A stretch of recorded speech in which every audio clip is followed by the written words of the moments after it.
Well, that's good. How was your Christmas? It was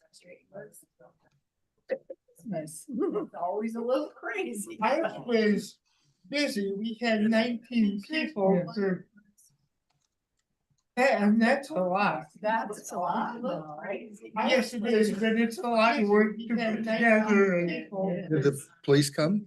no, that's always good. Yes, and it's a lot of work. Have two Christmases because the dad Please come. started to go. No, that's always good.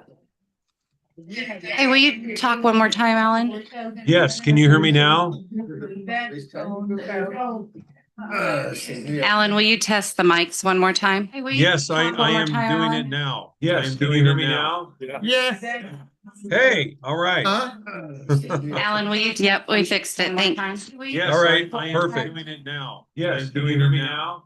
Yes. Yes. Hey, all right. Alan, will you? Yep, we fixed it. Thanks. Yes, all right. Are you hearing it through the?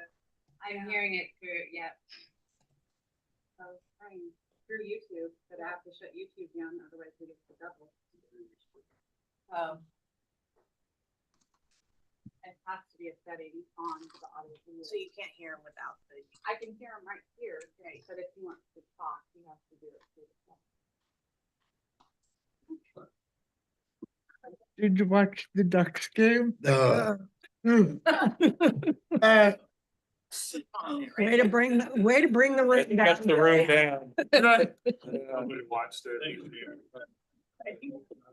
Well, that was sad. I stopped watching at halftime. It was brutal. No, I didn't bother. It was hopeful until they.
I am not hearing anything now.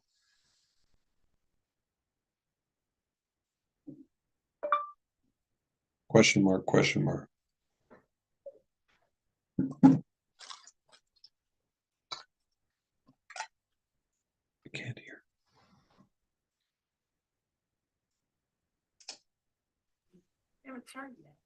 So I muted it just until we started. Okay.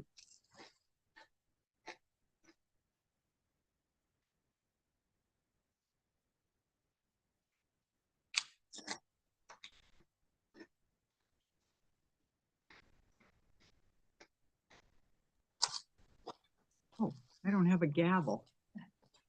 Oh. And I'm gonna need a gavel tonight. Lots of gaveling that's gonna go on. That. I Thank should have you. brought my own. Thank you very much. And you tell me. Yeah? Okay. So I will call the January 13th, 2026 City Council meeting to order at 6:02. The public may participate in this meeting in person at City Hall. Thank you for being here. Or by pre-registering and joining through Zoom. All city council meetings are live streamed and can be accessed through the city website. Counselor Smith, will you lead us in the Pledge of Allegiance, please? Pledge allegiance to the flag of the United States of America and to the republic which it stands, one nation, under God, indivisible, with liberty and justice for all. Sammy, would you please do roll call? Yes, we have Mayor, Here? I think Counselor Wells is present, Counselor Bowman, Present. Counselor Lehman, Here. Counselor Engelbretson. Here. Counselor Smith. Here. And Counselor Myers. Here. There is a quorum. Counselor Wells, can you hear us? Yes, I can. Okay, thank you. Well, we're going to do things a little differently tonight. This is the first official city council meeting of 2026. So we start that off with a state of the city. So I'm going to take a few minutes, not a few hours, but a few minutes to go over the state of the city, tell you some things that you may already know or some things that you will surprise you. So first of all, welcome to 2026 and thank you for coming. 2025 was a year of great change, unrest, and uncertainty for many in our country and across the globe. Unfortunately, Coburg was not always immune to these changes around us. As we welcome a new year, it's time to look back on our accomplishments, acknowledge the challenges we face, as well as set goals and develop plans for the future. So please join me as I share some insights with you. The new year does not change the normal tasks and activities of the staff, the council, and many of our committees.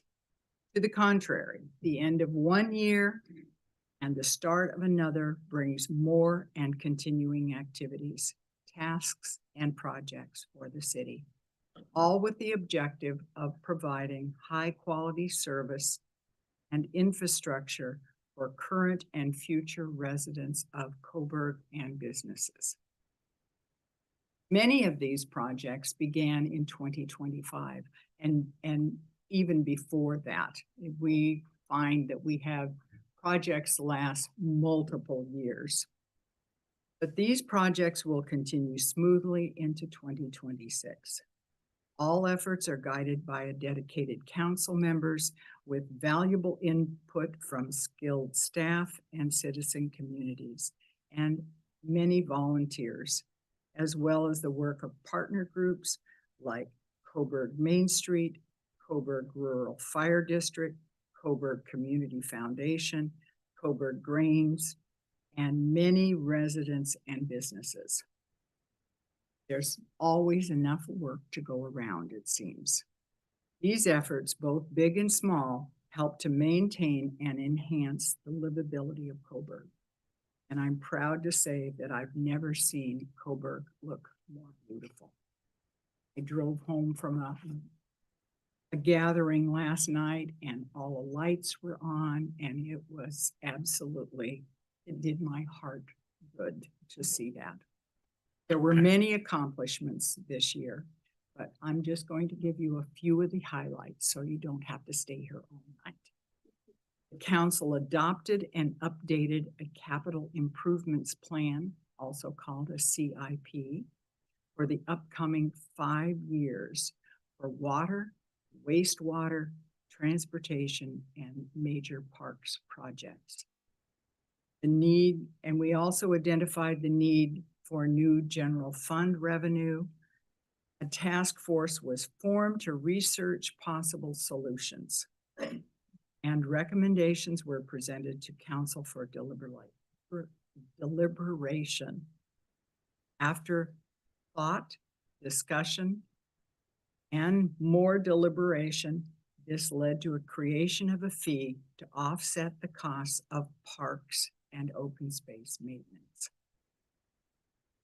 Because public safety services, police, municipal court, and code enforcement are important to this city and by community members, a fee is being considered to continue to support these services as well. There will be more information about that in the future. So what have we done for water? That's a ever more scarce commodity throughout Oregon, throughout the nation, throughout the world. So stay ahead of that. We have completed a Stallings Lane well. We have installed an equipment treatment building and transmission line, adding a new water supply and reliability to these water systems. This is no small feat, and it took several years to get this done. We've also completed and used a public works operation building, which is next to the wastewater treatment plant. This again took years to plan, to build. We've also done ongoing maintenance and repair of transmission and distribution lines. I know that we all hear about the lines that break, but we don't hear about the ones that are fixed before they break. Thank you to our Public Works Department. In terms of streets, we completed Macy and North Willamette rebuild on time and on budget, and included new sidewalk and storm drain systems, storm water system, I should say. Construction will begin this spring on phase 1 of the Coleman Street Collector project. And this will again include sidewalks and a crosswalk. Yay, a crosswalk at the intersection of Coleman and Pearl Streets, as well as stormwater and paving improvements on North Coleman and between Pearl and Mackenzie Streets. All of these are badly needed. And I certainly hear from residents in that area that they want this done. And the putting in a crosswalk will actually connect the north and south sides of town. Much needed and improve the safety. We also have continued improvements and maintenance and repairs to residential streets and stormwater facilities, and several major maintenance paving improvements have been completed, including a significant repaving of North Industrial Way, serving Coburg's light industrial business district. I don't know if you've been down there recently, but they really did a very, very nice job. And we worked with Lane County on that. Correct? City of Eugene. I think we have the best of the best in terms of staff.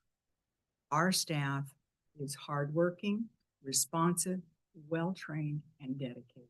I can't thank you enough.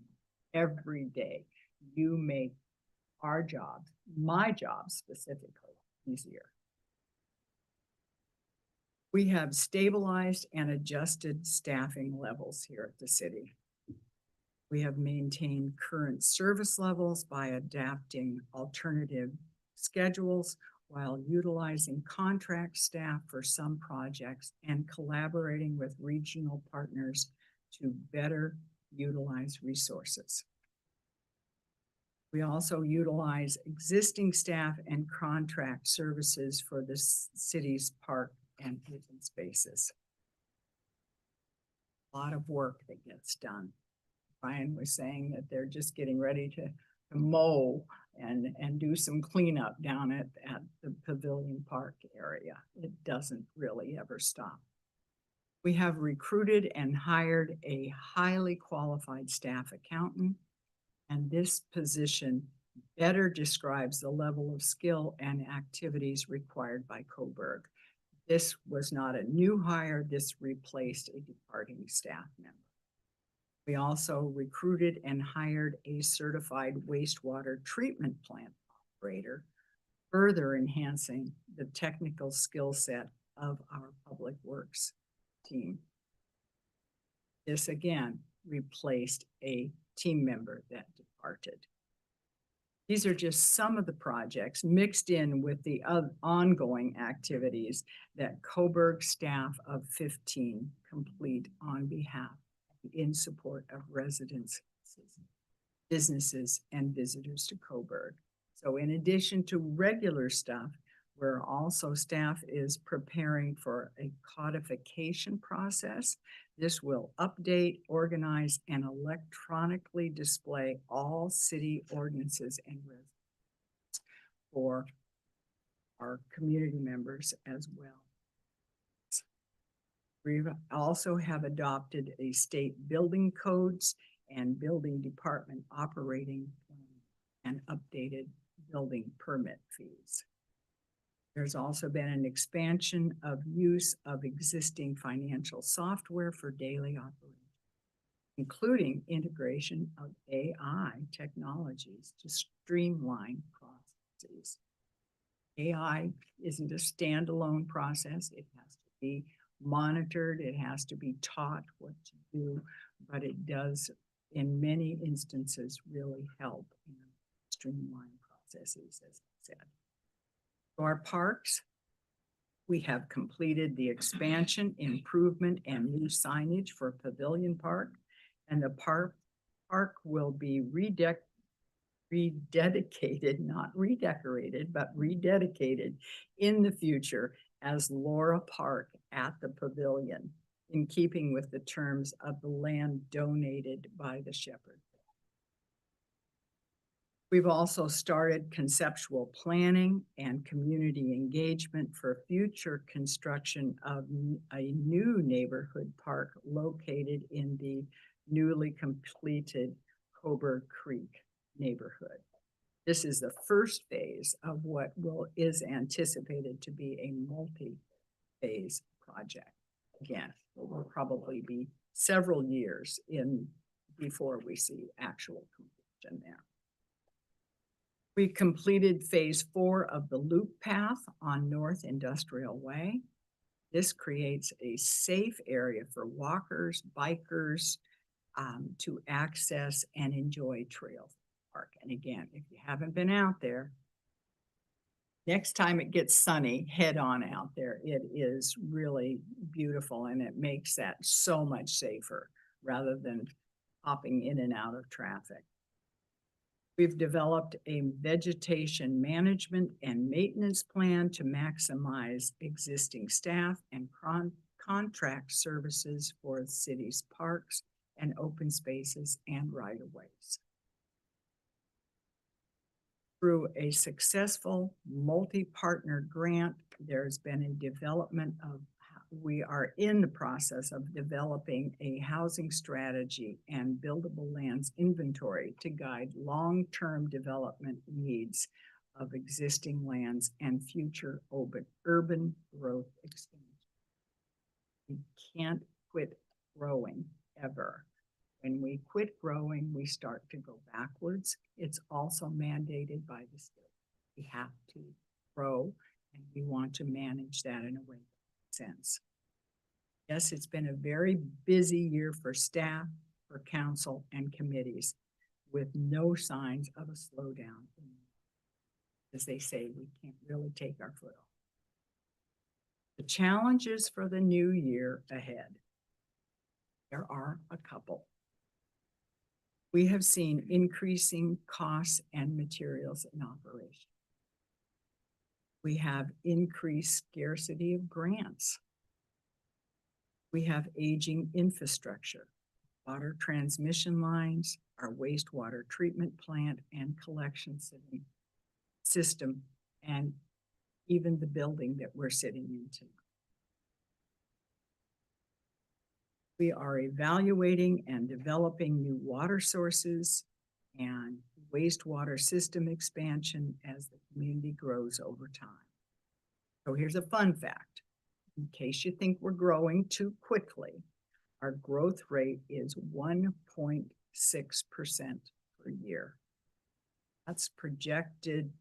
The population in 2045 will be just over 1,900. We're sitting at about 1,500. So in that, the next 20 years, we will grow about 300. And we are struggling with balancing the budget while maintaining current service levels. Sort of sounds like home, doesn't it? Doesn't ever stop. The only difference about the city is that we have unfunded mandates that come. So where does revenue come from? Well, there's a hint. It mostly comes from taxes and fees for service. And then we wonder, how can we use the money efficiently, effectively? Over the last couple of months, I've had the opportunity to just host several informal financial update meetings. And I know that a couple of you have been there for those. And these conversations have focused on the financial constraints faced by cities, counties, and government agencies across Oregon. We've also talked about why this is happening and what does it mean to Cobourg, and how are we going to face this challenge? So here's a little story. The downturn of revenue began in 1990 with the passage of Measure 5. This capped the property tax at 3% per year based on the real market value. It also set limits on how much money could go to schools and to governments. Prior to this, cities could just adjust tax rates annually based on the need to balance the budget. Now, the only way for cities to increase revenue are by local option levies or increase fees for service. This is happening across Oregon. Measure 50 was implemented in 1997 to correct or attempt to correct the financial inequities that happened with Measure 5. This retained the 3% property tax limitation, but it changed the taxable amount from the real market value to the assessed market value, also capped where that was established. So take a look at your recent tax statements to appreciate the difference between your real market value and assessed value. And while you're reviewing that tax bill, note the portion of that monies that you pay in taxes that goes to Cobourg or any other city. You might be surprised, because I was when I looked at it. About 1/6 of the money goes actually to the cities that we live in. So the financial status in Oregon is a bit like treading water, and we were still okay until the financial waves got to you. It's not just Cobourg, it's Oregon. The beginning was the financial downturn in 2008. And then came rapidly rising property values. Again, it's great for us if we're selling our property. It's not so great if we're buying somewhere else. And next came the 2020 pandemic, and we all remember that, with huge costs for goods and services, as well as supply chain issues. And this means that the general revenue increases by 3 to 5% every year, but the cost of providing services increases by 10 to 15%. So you can see where the discrepancy comes. The revenue simply is not keeping up with expenses. And Coburg is not unique. There is not fiscal mismanagement going on. There are 241 cities in Oregon, and by recent surveys, 50% of them are either have budget deficits, like Portland, Eugene, Springfield, Salem, to name a few, or are facing financial constraints. Since cities can't adjust taxes, the only way to balance budgets is increase staff. Reduce services, or request operating levies, or increase fees to maintain service levels. Services most likely to be impacted by declining general revenue, park maintenance, and public safety services. Often hear, my city services bill is too high. Why not use that to support everything? Well, the state mandates that the rates for utilities, water and sewer, wastewater, must be sufficient to cover the costs, and the money generated by the rates that are charged must be spent only on those utilities. Surprising to a lot of people. So what is Coburg doing to balance the budget and maintain the services and amenities we all count? Well, we have decreased staffing costs by not filling some vacant positions where possible.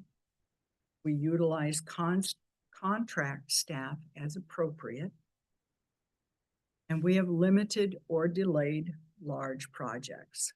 We also utilize grants when possible to stretch funds and we have had to establish new fees to maintain services and livability. These are just a few of the things that this council, everyone on this council, and staff have wrestled with over the last several years. If you'd like more information about what we're doing, there will be more community members or meetings in 2026, or you can come to a council meeting, or you can contact me directly or any of our staff. Certainly, we would be happy to talk. This evening, I've given you some highlights of 25, shared plans for 2026 and beyond, discussed current and future challenges, and outlined some responses and solutions. I hope you found this informative and helpful, not too scary. Coburg is still a vibrant, livable, highly desirable community filled with wonderful, caring people. We'll weather this uncertain time as we have done in the past by reaching out, continuing to help others, and being creative. Sometimes we rely on that creativity. Let's celebrate all of the good things that make this community fun.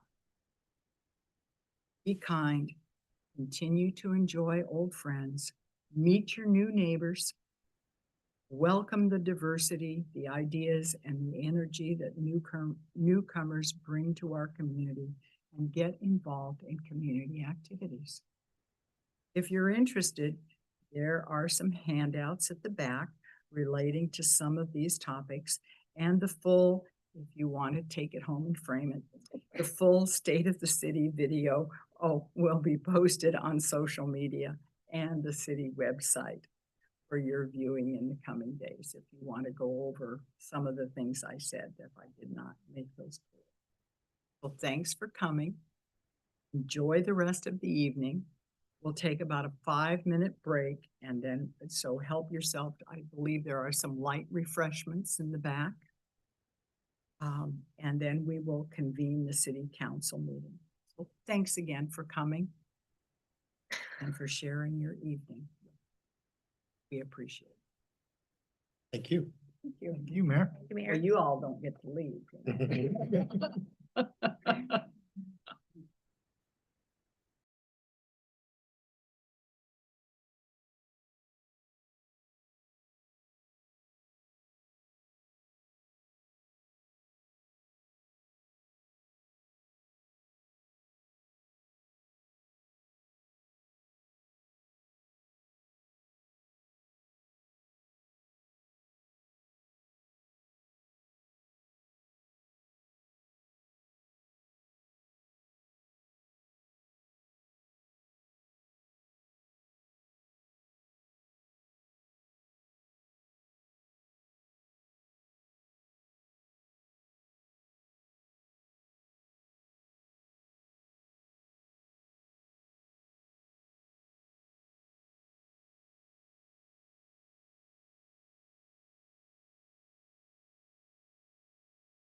microphones are turned back on. Pulled them off like I did. So the first item on the agenda is mayor's comments. So I want to invite each of you to consider going to the LOC President's Regional Meeting, which is Friday, February 13th. And that's in Albany and from 11 a.m. to 1. And I'll be going. And Adam, will you be able to Yep. go too? So if we carpool together, we can certainly do that. Albany is not very far. It's really interesting to meet people from other communities and find out what's going on there and share some of our issues. And also to learn what League of Oregon Cities does for us. They really do a lot, and I've learned a lot over the last couple of years. The mayor, maybe just to add real quick, there's two different styles of meetings. They do this Yes, president's it is the thing and then the president. small cities. And so we regularly attend both. The small cities has a different kind of a vibe to it and interest level, but the president's meetings are a little more broad. And I think the topic this year is preparing for the next state legislative session Right. is a key part of the presentation. So that these regional ones will have people in the larger cities as well as the small cities. But we've hosted a number of the small city Mhm. ones here, which are really valuable too, but a little bit different agenda for each of those. So they're going to be trying to set policy and getting input from everybody. So that the new president of LOC is from the town of Fossil, and her name is Carol McInnes. And so she's going to be seeking feedback and comments from LOC members on revising Oregon municipal policy. So it would be good to at least hear what's going on and provide input if appropriate. Also want to remind you that the retreat this year is going to be in January 31st. And I think Adam has in our red folder more information on that. Usually starts about 9 and goes most of the day, and lots of important work to be done. So get that on your What calendars. day of the week is that? That is a Saturday, Okay. always a Saturday. Mayor, I'm so sorry. Can Yes. you repeat that date Oh, again? January 31st, that last Saturday in January. I'll hit on it a little bit too in the city administration And report. we'll get an invite from Sammy, I'm sure, on that too. I don't know about the rest of you, but I often live by my calendar unless I forget to look at my calendar and show up on the wrong day, which I have also done. So that's really all I have in terms of, you heard a lot of the mayor's comments in the State of the City address, so I'll speak there tonight. We'll do an agenda review next. Sammy, are there any proposed changes to the agenda? You guys just got a copy of the CA report and the updated look ahead that will go into agenda item number 11. And there's also a public support fee memo. Excuse me, public safety support fee memo. And that's going to be item number 9. And those are both in the red folder. Correct. Jameson, they were emailed to you as well.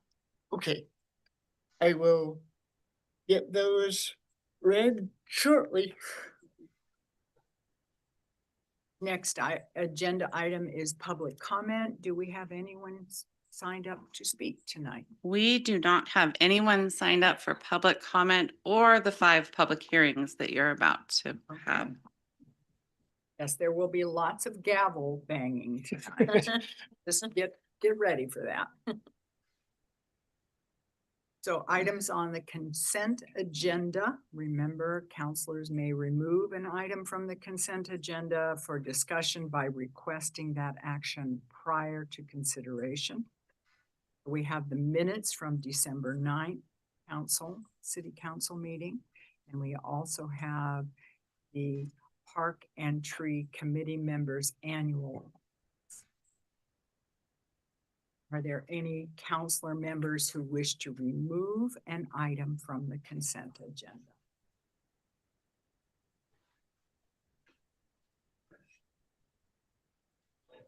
If not, I will entertain a motion to approve the consent agenda as without amendments. Maribel, I move to present the consent agenda as, or I move to approve the consent agenda as presented. We have a motion by Counselor Bowman. Do I have a second? I'll second. A second by Counselor Engebretson to approve the consent agenda as presented. All those in favor, say aye. Hearing none opposed. Are there any opposed, though I don't think so, because I think you all said aye. So the motion passes unanimously. 6-0. Thank you. So with the support of City Council and under the consent agenda, I appoint to the Parks and Tree Committee, Tom Beatty, Karen Curry, Pauline Marshall, Joe Moreau, Mary Mosier, and Michelle Shattuck. Their terms will end on December 31st, 2026. All of them have been fairly long-standing committee members and do a lot of good work. We're going to keep them busy, I think, with the park, and then Counselor Smith at this point serves as liaison on that. Next, we have ordinances and resolutions. So we have public hearing, the first reading for ordinance A163-W. And I will open the public hearing at 6:46.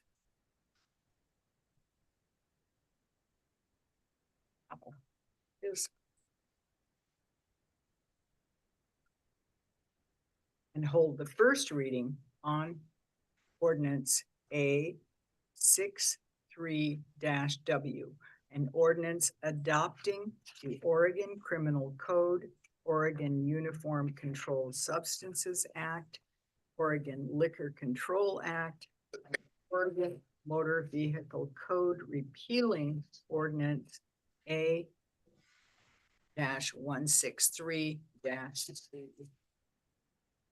Staff report, please. We'll keep my part pretty brief, and then the chief can answer any questions. This item is a annual, almost housekeeping item, but it's in case there are substantial changes, we can make them. But as you recall, last year we secured, we went to our legal counsel to see if we could do this in a one-timer rather than coming back every year. And their advice was to actually go through and update an ordinance yearly. Just closes the potential risk of somebody saying, hey, you've adopted this, and 3 or 4 years go by and something's changed and they can challenge the wording. I do believe some cities do it not as regular as this, but I think it was good advice from our legal staff to just bring it forward every year. So it's freshly adopted each year. So what this does is it allows the Coburg Police Department to cite and arrest people into the Coburg Municipal Court. So we can hold them, the crimes here through municipal court and all the violations.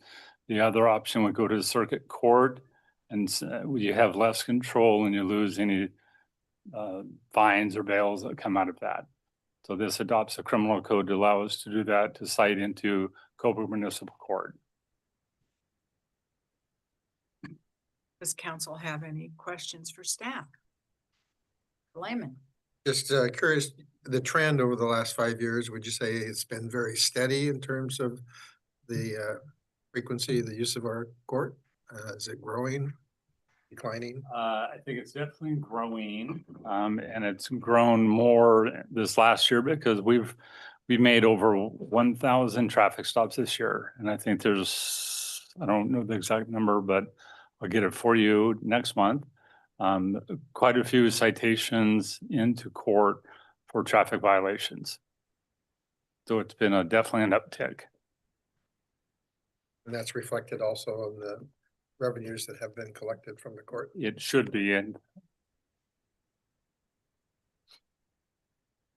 Well, there certainly is a lot of traffic through Coburg. We know that, There is. so that I think reflects well. Do we have anyone signed up to provide testimony? Already told me no. We do not. Thank you.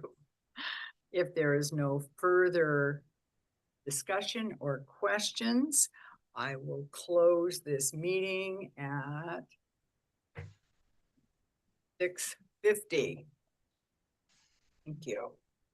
The second reading will be held on February 10th, City Council meeting.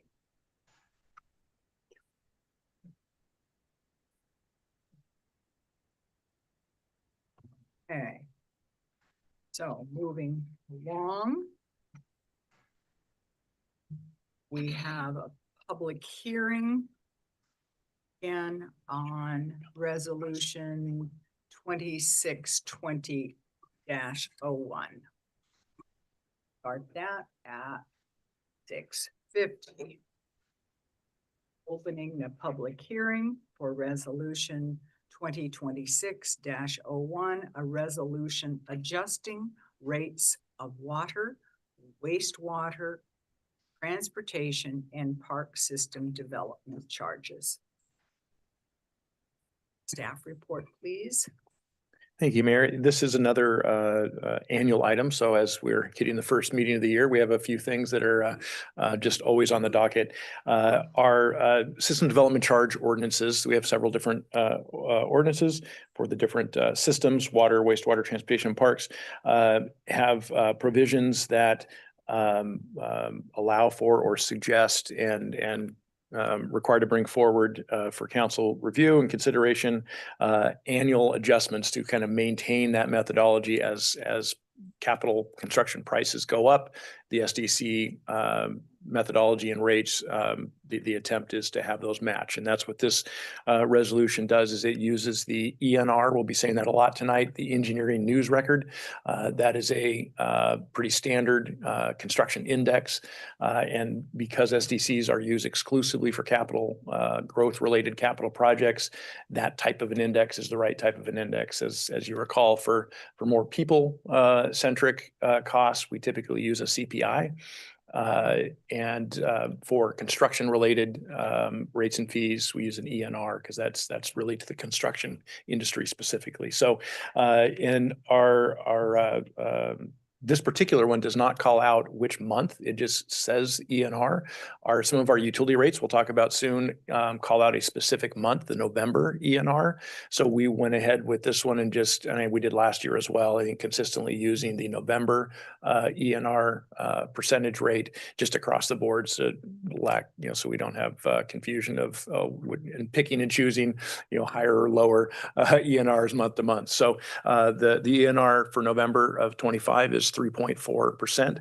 And so this resolution updates our existing system development charges by 3.4% for each of the four SDCs.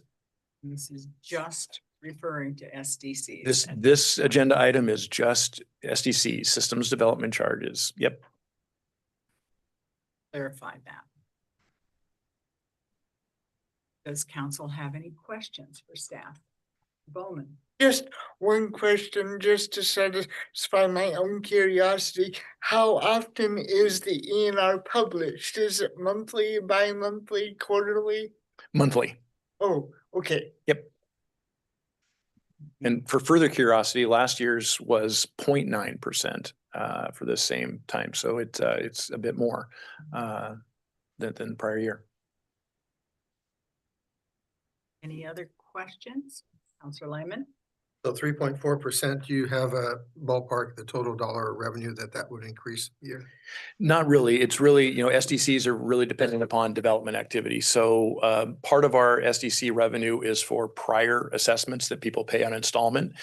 So these rates don't apply to those because they've already, once they've established that, they pay what was due at the time. So that component of revenue doesn't touch by this. Future revenue for this calendar year, for the time period of this, is really, it just depends on what development comes through the door. And we'll talk about more in budget and retreat and everything. It's been a little chirpy on development activity. Technical term. Yeah, been light. Chirps. Not hearing much. Not much going on. Yeah. Any other questions for staff? Comments for council, other council members? Since there is no public testimony, I will close this public hearing at 6:55. Is there any debate from the council? Not, I will accept a motion. Maribel, I move to approve resolution 2026-01, a resolution adjusting water, wastewater, park and transportation SDC fees. Do I have a second? Oh, How's that? if we need to clarify, I can, happy to.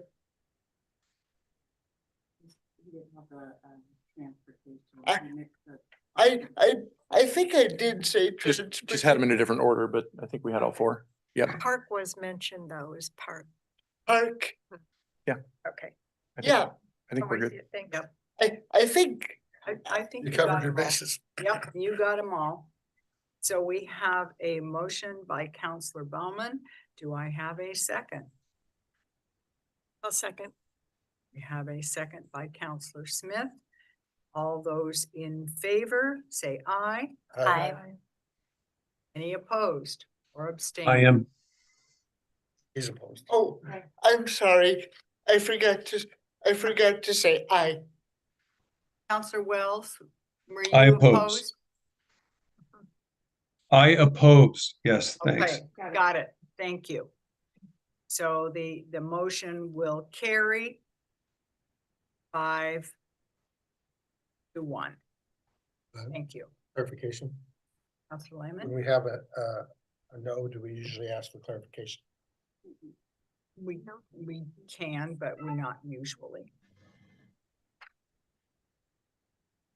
Okay, moving on to the next agenda item is resolution 2026-05, a resolution adopting the 2025 Stormwater Master Plan. I have a staff report from Mr. Hicks. Thank you, Mayor. Our Public Works Director, Brian Harmon, will help out and chime in here on this presentation and any questions and answers that we have.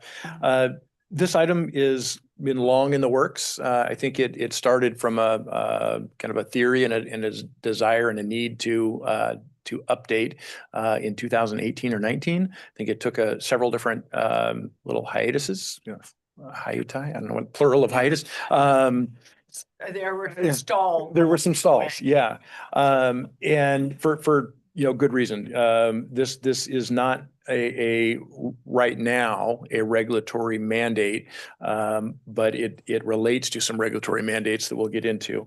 And what it updates is a 1999 storm drain master plan. So Coburg's last plan for stormwater was 1999. So it's, in that regard, it's well overdue. And Brian and I have been working with Branch Engineering, who's developed this master plan over the last couple of years and really, really excited actually to bring it forward. I think I shared the executive summary 2 meetings ago with council, just as kind of a preview of what's coming. The bulk of this document, much of the load of the thickness of the document is kind of inventory survey work, just system identification stuff. So kind of the necessary boring details of fully describing completely our system, which is great because I think a lot of changes have happened in the stormwater system since '99. So the parts that probably worth discussing the most is in the front quarter or so of the document. Just could go over some highlights.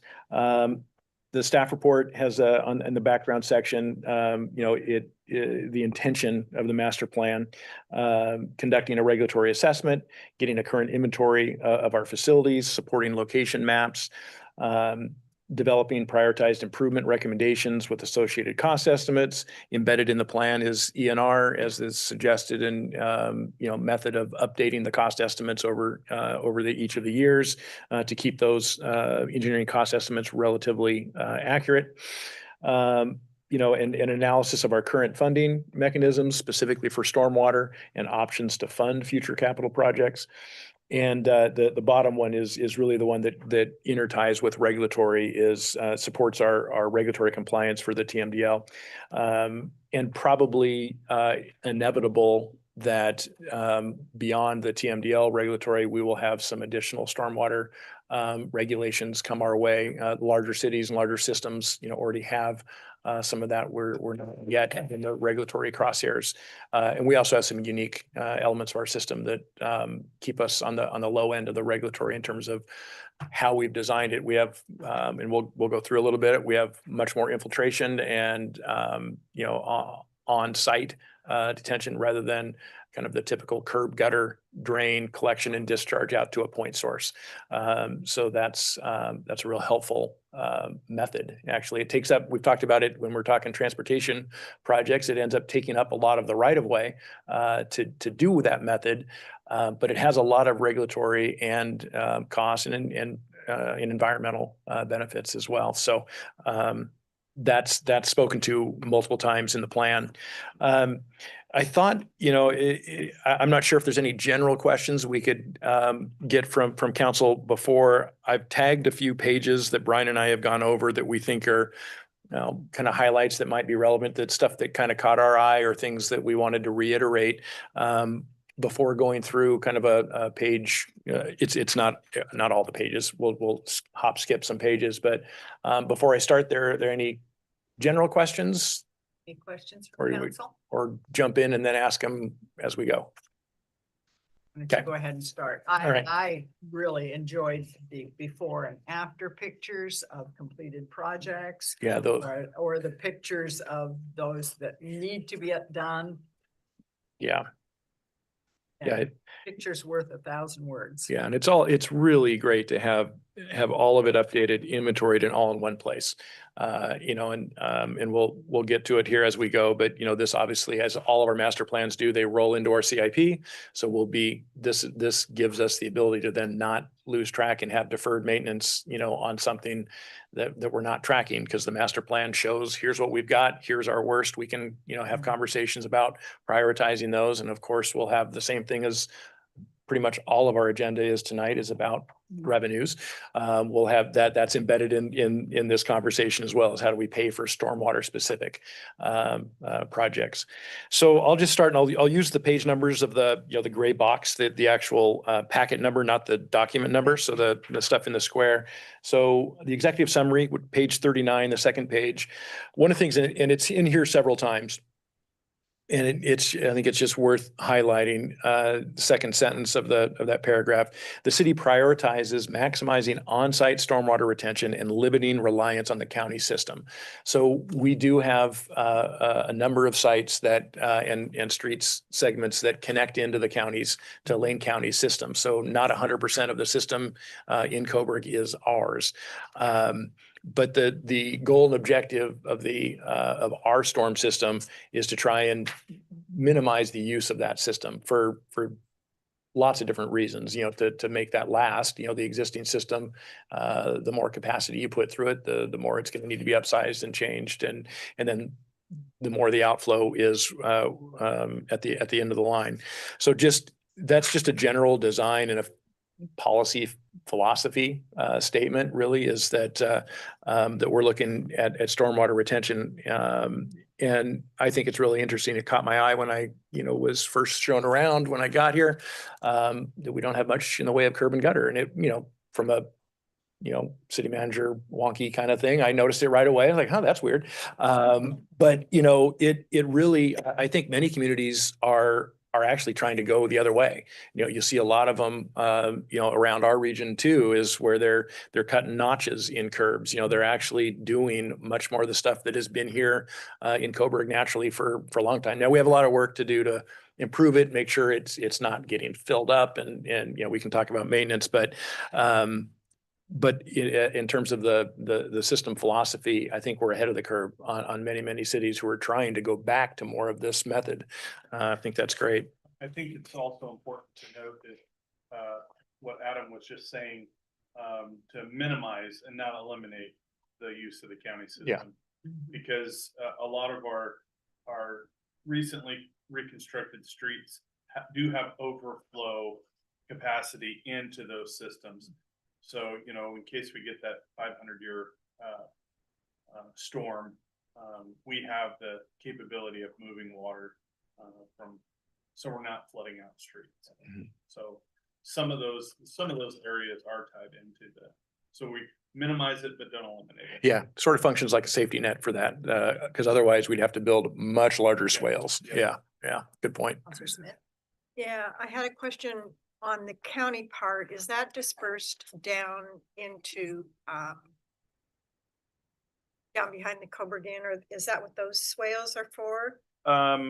Yeah, so Austin and Abbey, that's one. The Vintage Way swale, that's another. And then there's two other ones, little known areas. One's on Roberts Road, Okay. and one is just on the kind of the northeast corner of Pearl and North Industrial. Okay. So those areas take stormwater in behind the curb for infiltration, but also have overflow capacity into those the rain gardens that you really can't see. Those seem adequate at the time. I never see water in them. I assume that.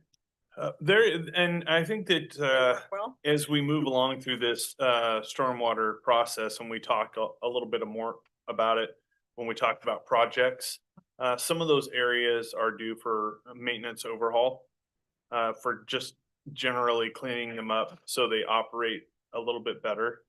But yes. There's been some vegetation overgrowth and infill, I think that sort of degrades their function. Silting and compaction are Right. a big Yep. doozy for Keeps it systems. Yeah, those really can muck up and change from a full capacity. It can start taking 10, 20, 30% effectiveness down.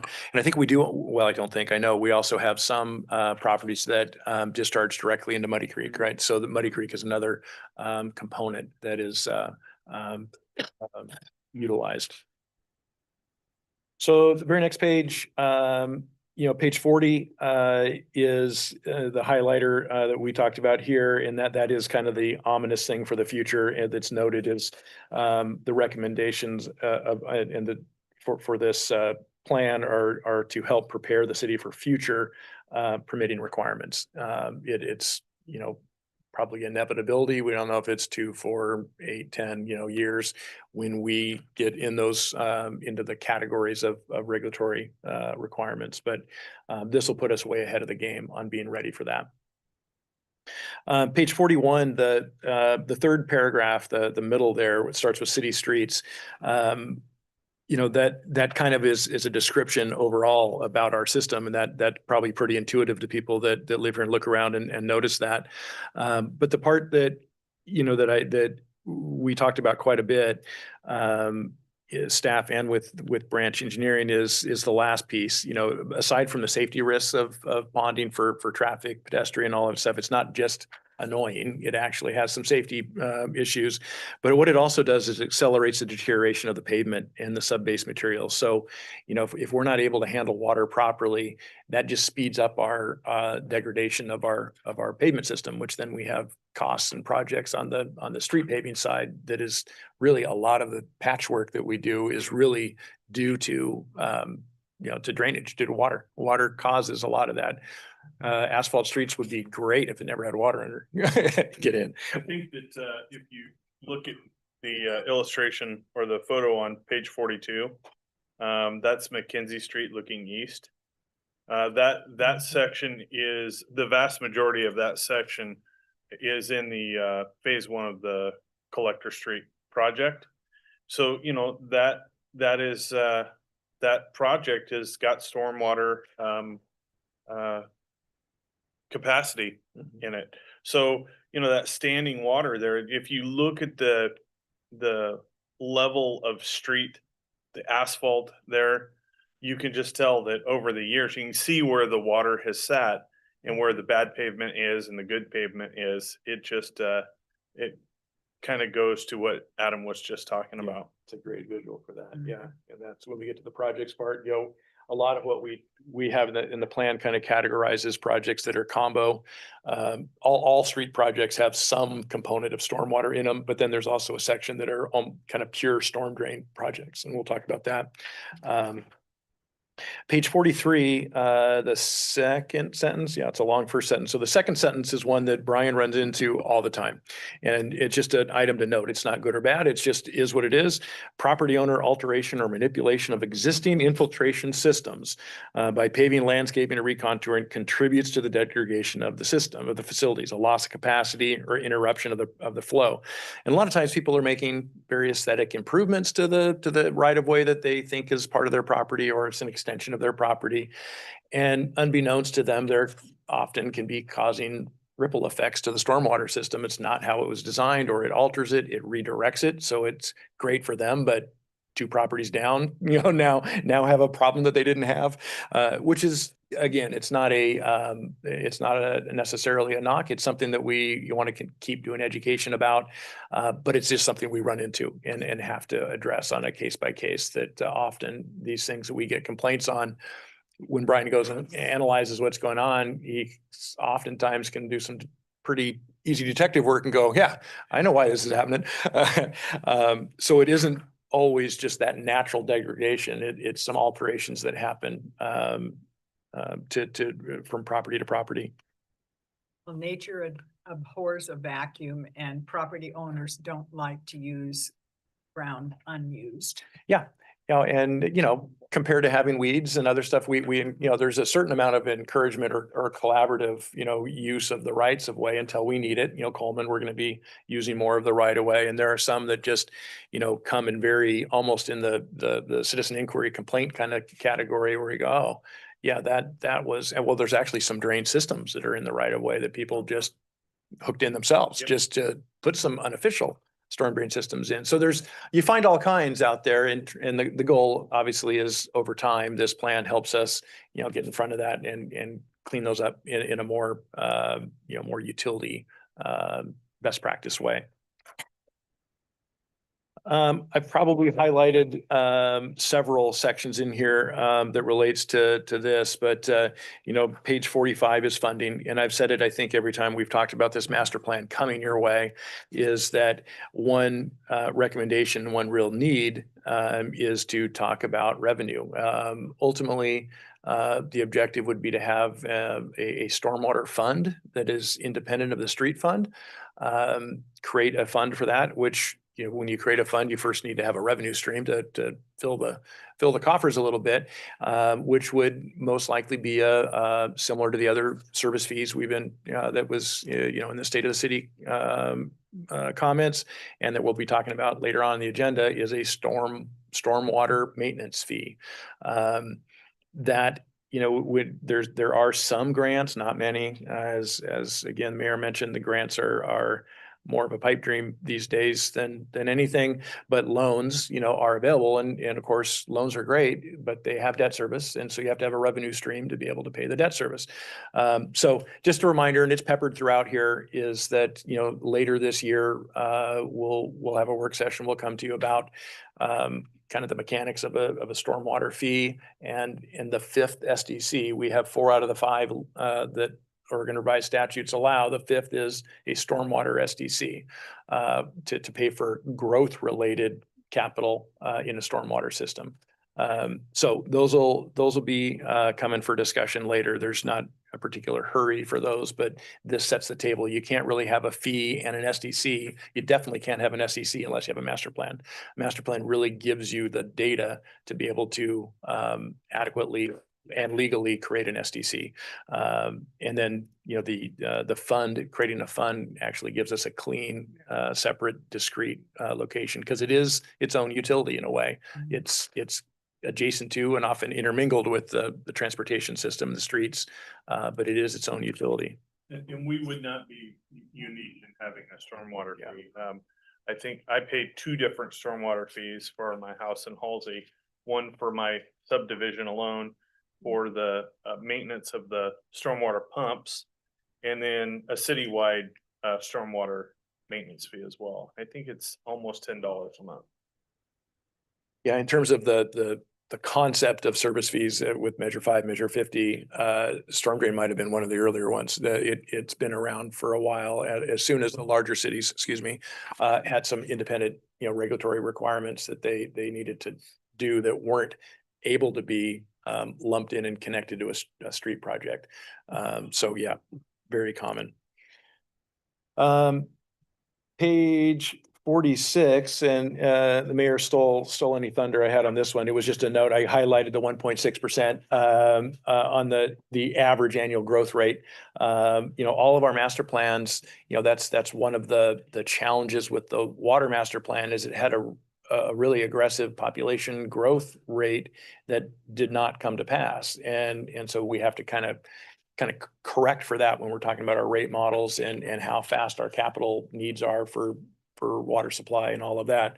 So the beauty of a fresh master plan is it's using current population trend data as well. Just wanted to note that. The need for the master plan and the bolded items on that page are items from the 1999 plan. You can see what from a policy side, what was done and what wasn't. The 99 plan talked about dedicated revenues as well. For one reason or another, that never came to pass, specifically or discreetly for stormwater. So we went through and kind of gave a current status on those priors. Page 47. Well, yeah, here's my broken record right in the middle. Implementing additional funding mechanisms for future capital projects is a high priority for the city. That doesn't mean it's higher than anything else. This master plan isn't binding you to anything in terms of project order or fee generation revenue. It's laying out policy recommendations, funding recommendations, and project needs of the system. I have a question. The last master plan was done in 1999. That's over 20 years ago. How long are they supposed to last? How often should they be done? Yeah, it's a great question. Master plans are typically 20-year horizons, but they're usually worked on like a 12 to 15-year cycle. So when you're hitting 12, 13 years, 14 years of a master plan, you're typically getting ready to update it. Now, some could last a full 20 if you really don't have any growth. If you're pretty status quo community, a master plan could last you near that whole 20-year period. So it kind of depends, but generally 14, 15 in your experience too? Yeah, and I think that this master plan kind of fits that window. If you think back to when we actually started the process, I think Jeff Kernan was the city planner at the time. So that goes back 5 years, 6 years. Mm-hmm. So, it does put us in that, 15-year window of time. just supplementary to that, is that common for all types of master plans, or is just stormwater the 20-year outlook, or is that commonplace for all types of master plan? We had a park master plan that was done in 2002, I think. I have the document, I read it, I just think it was 2002 or thereabout. We did update the Parks Master Plan in 18. It's your 19, I think. Okay. 19? Yeah. Yep. Yep. So, and we're gonna, eventually in the next few months, we're gonna start talking about a water master plan, updating that water master plan and, starting that process. And, we just kind of did a capacity study for the, wastewater.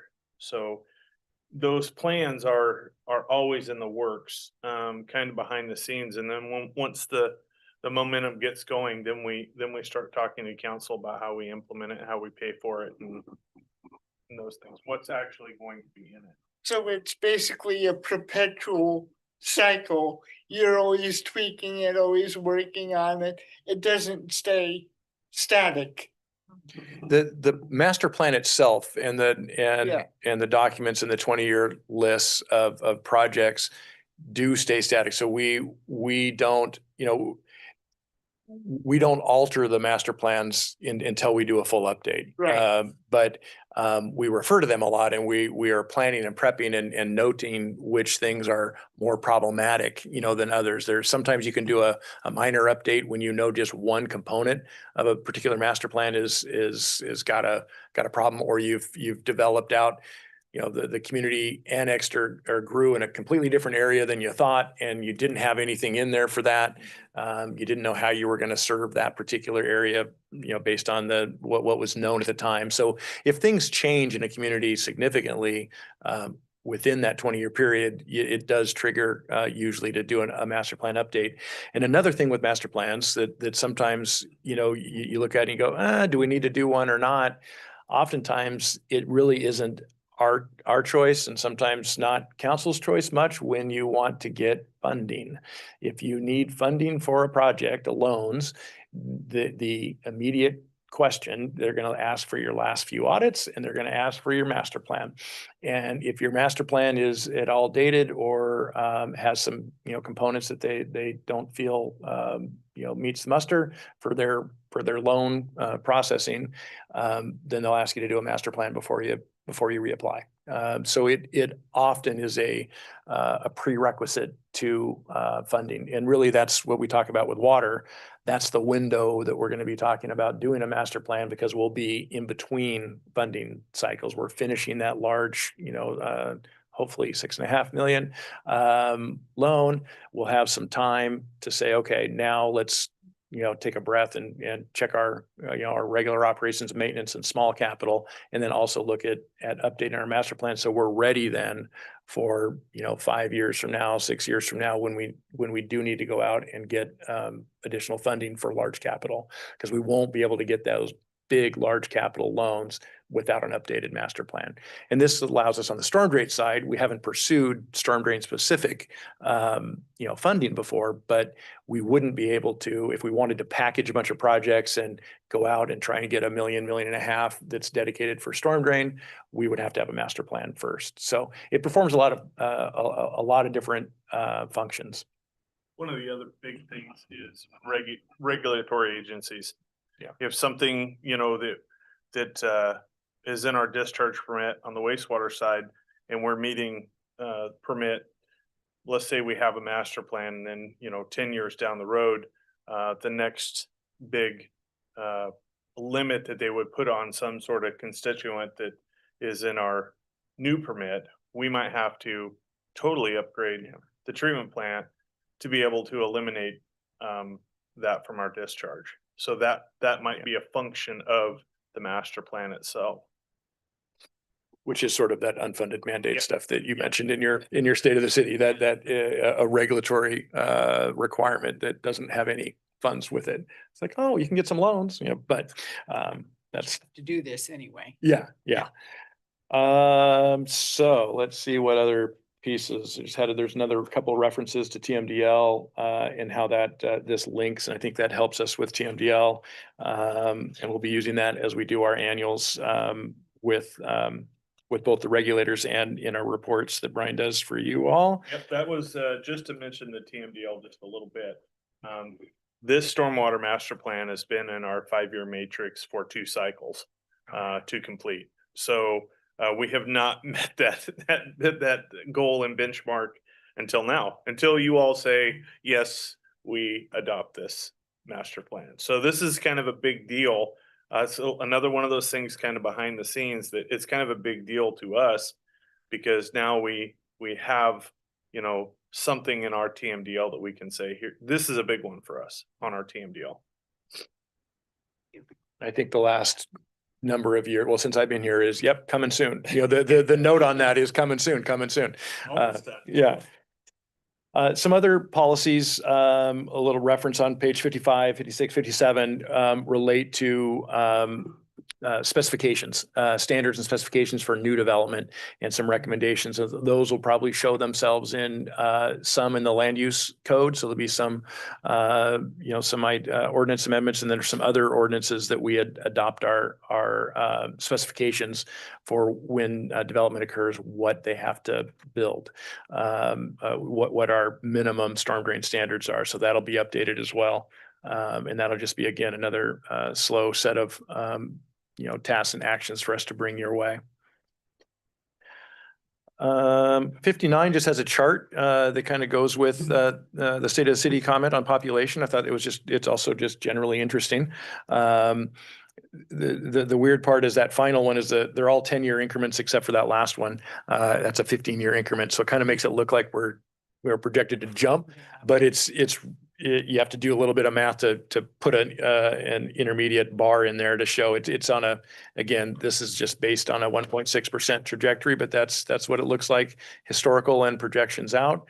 I did some stuff from between 10 and 20 grew 271, between 20 and 30, it's showing 309, and then between 30 and 45, 330. So, those are, what that'd be, 10 to 12 people a year. It'll come in clumps. It won't come that way, obviously. It would be shocking if it actually came that measured, but usually subdivisions or, infill would have infill, that look to it. Larger annexations, of course, would bounce it up. Dr. Lehman? So that jump, would that be only infill or would it be a boundary adjustment? That's a good one for the project we're working on this year, that buildable lands inventory and housing strategy that will answer, at least partially answer that question. I can speculate that at least half, I think, would come from infill. That'd be my speculative thing. Depends on what, also the market, what is, marketability, what is somebody willing to build, in more of an infill thing versus subdivisions are often easier when you pop more land out and they just, run utilities and do it. It's more on the private side, maybe a little more cost effective, but we'll get that answer hopefully by the end of this calendar year. And I think I have a note for that project in the city administration report. It's gonna be a great project to help answer that. Another one of general interest, page 62. This probably goes without saying, but it has data. So I thought we were sharing the monthly precipitation, since that's a large reason why we have this master plan and why we deal with storm drainage is from rain. Only 3 months, my highlights were, only 3 months of the year, where we have, I guess what I'd say, a lot, over 5, with February hits that 5, just over, but, I think, November, December, January, look historically to be our biggest storm events, where we're going to see some of these pictures. We're going to see the most ponding and water, standing water, which gives us a great idea where we need to be working, obviously. What standing water is, what we need to identify. And that's really why a lot of this, the branch staff came out after I think the next morning after several rain events, to get those photos to show that it gives us all a really good idea. But those are the three large months that we have the most, they design systems for. Page 65 has just the note about 2/3 of the way down. Brian mentioned the three large swales that we have. We own two and we have an easement for one. So we do not own the Vintage property. That's an easement that was originally, I think, a Lane County easement that we now have. So that area is an easement for this purpose only. So if we're talking about, other uses of that long-term, that would have to be worked out. It is an easement for use for storm drain. And we don't own that property. It's part of it isn't even its own parcel. It's part of the larger property that's outside the city. But we do own the other two. I think we didn't always own the one on adjacent to Hefner that was built by Lane County. And I think the document said we took it over, but I'm not exactly sure how that worked, but we own it now. Which one is that? Bruce Navy Yep. or Austin Navy, the S curve with the gates in it. Yep. Again, there's another reference on 66. The city's first goal is to make the most efficient use of development areas to limit connection to the county system and maximize on-site retention. And as Brian noted, however, if site constraints limit the retention, there's a number of factors where we would say we do want it to either to be an overflow or direct connect to the county. And of course, they have some say in that as well. We have to submit a lot of flow data and, does it have the capacity and all that.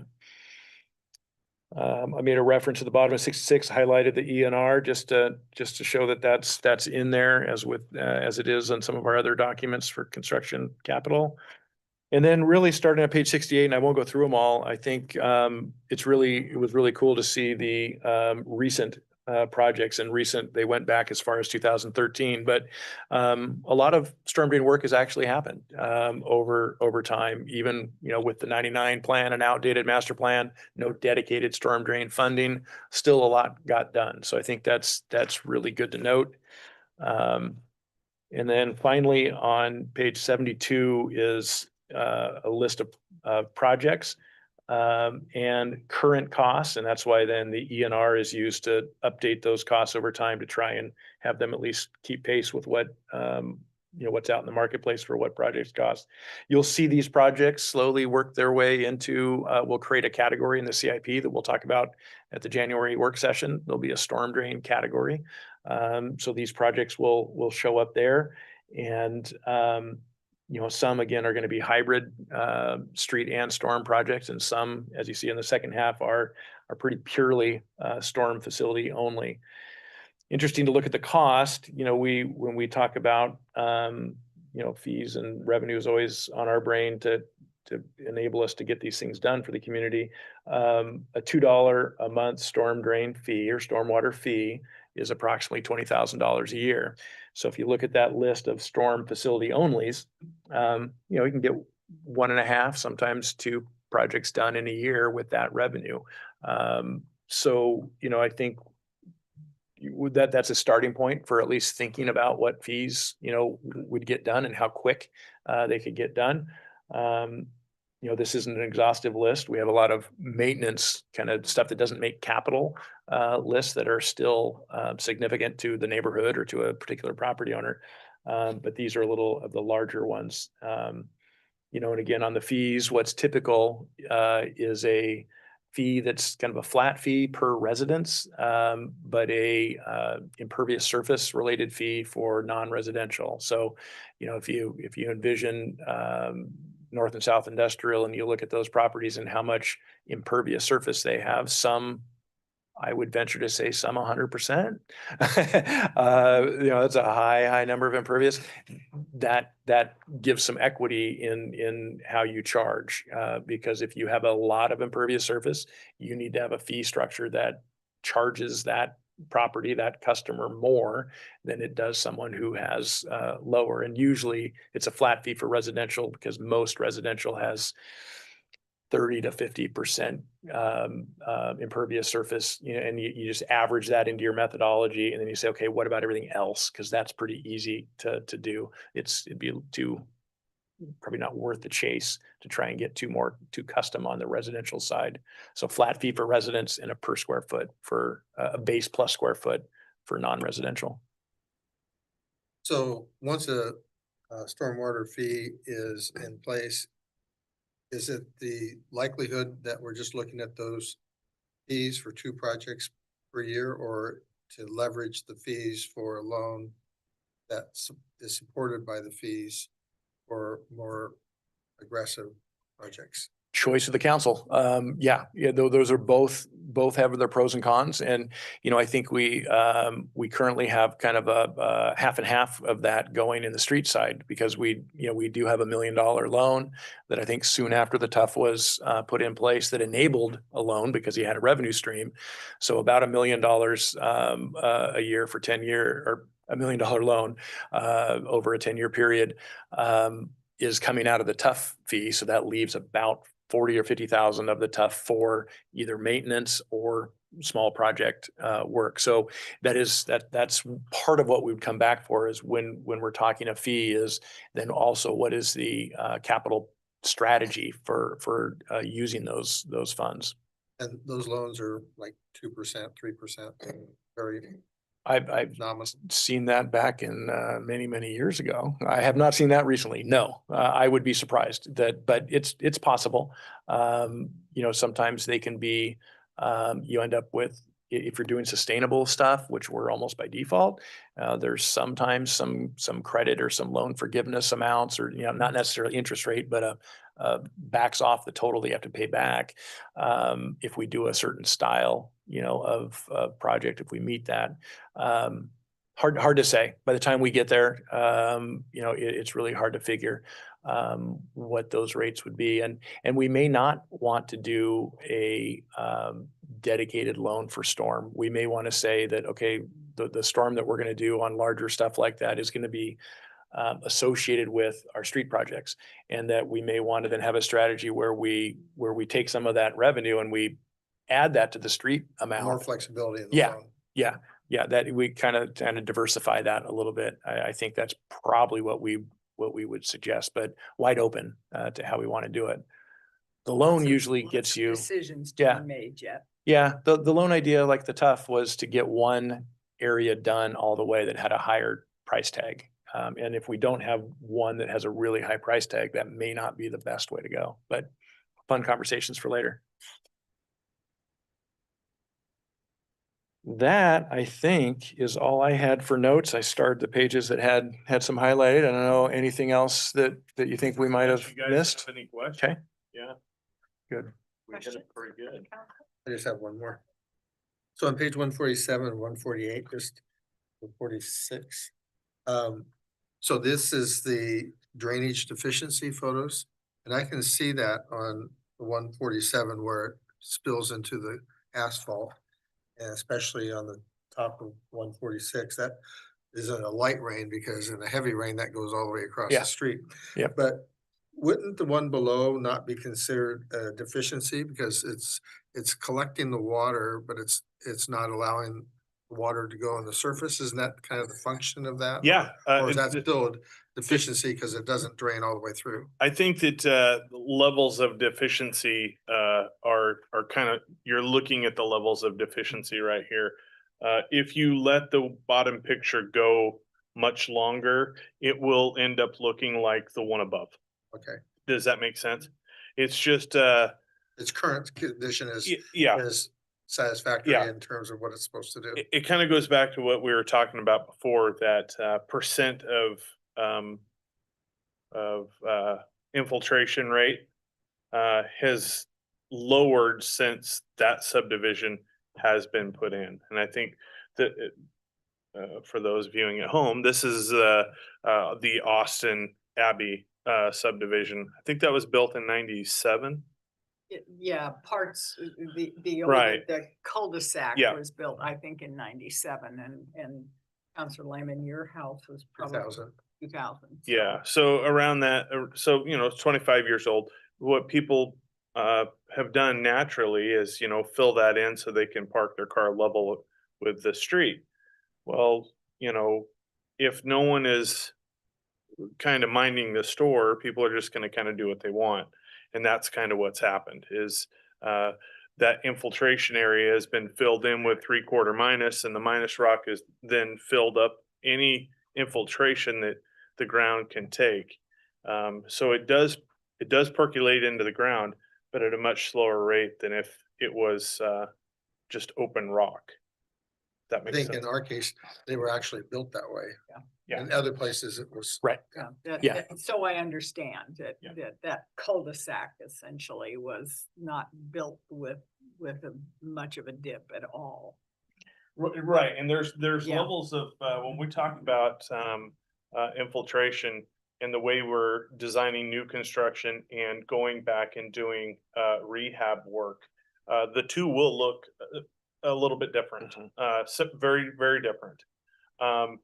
That subdivision down there was built with more of roadside infiltration built into it and not the rain garden type Mhm. swales that you see in the new subdivision. And it's certainly compacted right Yes. now. It's like concrete. So when you do the swales, or even if it's level with new fill, 3/4 or 1.5 inches, do you also put drainage tiles down below or no? So there's the way that we do that rehab work is we take it down probably about 4 feet, and we bring it up with 1.5 inches open rock, put a layer of fabric down, and then we bring that up with 1 inch open rock to the surface, not compacted. It's a drivable surface. Is it good to walk on? Well, probably not right out of the gate, but you can drive on it, right? You can park on it. But it does allow that water to get into the. Is it helpful at all to have the drainage tiles in there too, or no? No, because that stuff will break down over time, right? And so if that breaks down, people are driving on those drainage tiles, then all of a sudden now you have a dip next to the road that's, a foot down. And that could start breaking off asphalt, not to mention people in wheelchairs or strollers. It just would create a hazard. So we just kind of let that naturally find its level, and then we would bring more fill in if needed. So we did Shane and Rustic 4 years ago. I think it's been 4 years. Yeah, before Adam was hired. So we haven't had to bring any extra fill in there at all. It stayed at ground level. So It performed really well. and it's performing excellent. So That was really bad. yeah, Yeah. Shane and Rustic would always be the one that would flood out, and people couldn't even get into their houses in a light rainstorm, let alone a deluge. Would it be worth doing a public information little blurb? I know that with our right of way, we put 3/4 minus in. If people knew that if you're going to want to have your right of way drivable, please use open rock to help with drainage so that it doesn't, pool out into the street, because it's 6 of one, half dozen of the other. If people know this would be the preferable surface in a right of way Yeah. to help maintain our streets, it might not hurt to. It's definitely something that we can talk about. Most of the time we catch things like this in a facilities permit. So if somebody's wanting to do something in the right of way, not everybody goes through that process. Yeah. But when we catch them, we steer them towards some sort of permit so we can have a conversation about what goes in next to the roadway. Yeah, just maintenance for, not wanting to do anything in the right of way, but just maintain it so that it isn't a mud bowl. That might be helpful. That would work in newer areas, but those areas that are already so compacted, it wouldn't make any difference at all. I can attest, it's like concrete down in our area. Well, in your area, when it was built, there was a lot of concern because the water table was already Yes. so high. We were actually surprised there was a subdivision going in down there because it was the old mill pond. Yeah, I mean, it's great stuff that we can put notes out and, you know, we're just looking at a wastewater handout that we have for do's and don'ts. And, you know, I think same thing can apply for storm drain. And as we get, you know, further along in this, you know, we've talked about signage for our larger swales. So people know that those are actually storm drain facilities. Those are stormwater facilities. So the slippery slope is, as Brian said, that you know, technically people shouldn't be doing anything in those right of ways without coming to talk to us. Now, we know that's not reality. But that is, you know, that's the true thing is the stuff that happens in the right of way.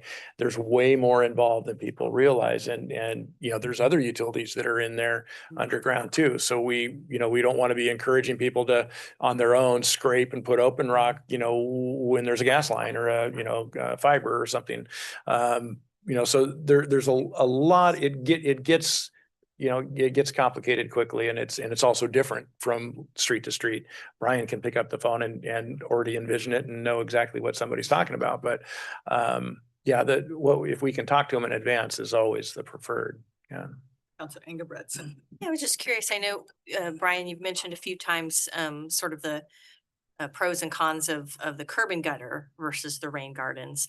Are we kind of evaluating street by street, sort of what would be the better solution for a particular block in terms of like, I know there's kind of a trade-off between the upfront cost versus the maintenance versus in this case, the water filtration. Yeah, so your question is, are we evaluating whether curb and gutter would be better used in certain areas? Yeah, are we I- still gonna do curb and gutter and maybe see some of that some places and then see the rain gardens other places, just. I think we've made kind of the decision that curb and gutter is only around the Willamette Street corridor, right? So anything that would go off of that and maybe to the Harrison block, right? But I think in the residential areas, I think we've stayed or steering clear of curb and gutter. One of the reasons is once you start with curb and gutter in a neighborhood, you kind of have to continue it, right? Because you're just forcing water down a street to the next house that doesn't have it. So it would be kind of hard to say, well, we're only going to do this street or we're only going to do this street. But You know, an example would be Coleman, you know, the phase one Coleman, it would be very challenging to curb and gutter that just because of grade. If you look at Coleman to be able to get it to Pearl where the rest of the system gets it the rest of the way out. So you've got to look at, you know, the whole thing point to point where it's going and some, you know, are more conducive. And I think, you know, when you have Muddy Creek as an option, you have the county system adjacent or near. I think there's definitely some options to consider. And I think, yeah, the challenge is none of it gets infiltrated. It all goes down to the ultimate spot. And does the next pipe, is it big enough? And of course, is it ours? Is another one. So it just gets very complicated, you know, in terms of whether that's an option or not. But I think, you know, like you see, commercial industrial locations, you know, for the most part are the most well suited to curb and gutter. They're also the larger streets. So there's a lot more impervious surface area. So there's a lot more volume of the water just to start with. You'd have to make a giant swale to take over a fully paved 60-foot right of way. You know, that's you know, the branch would do a calculation and say, okay, now you need, you know, a football field, exactly, a football field of storm drainage. So those you go, okay, that's the infiltration and rain garden isn't an option. It automatically becomes curb and gutter. It really is sort of a case by case basis, which I think is what you were asking too. now, are you asking me what I prefer? We don't, I can't we'll like be to here till be next asked. January. What I prefer. Okay. But all of those, when we talk projects, you know, that is obviously an available conversation every time about why we've chosen or, you know, why we're doing pre-design, you know, with that style. Some of it, what we want to get to is in the development specifications, you know, that gets done in advance. So then when a project comes in, we already kind of know if it's this, it's this kind. If it's this, it's this way. So we know in advance. So we don't have to really start from square one, coming to council and saying, what kind of stormwater would you like on this project? You know, that's not very effective and efficient, but there, you know, this is laying out, why I repeated it several times, it's laying out our general philosophy of, at least in the residential streets. Especially when we don't have proximity to the curb and gutter county system, that our preference is to handle it that way. And I think there's some other reasons where we could, we could talk ad nauseum. Yeah. Well, we'll have to schedule a special meeting. Yeah. to discuss this issue. Are there any other questions for staff? If not, I will entertain a motion. Mayor, I move to approve resolution 2026-05. Resolution adopting the 2026 Stormwater Master Plan as presented. I second. We have a motion by Counselor Myers and a second by Counselor Bowman to adopt resolution 2026-05, a resolution adopting the 2025 Stormwater Master Plan. Is there any council debate? Not, I will call for a vote. All those in favor, say aye. Aye. Opposed? None? The motion passes 6-0. Thank you. Next, we have a public hearing.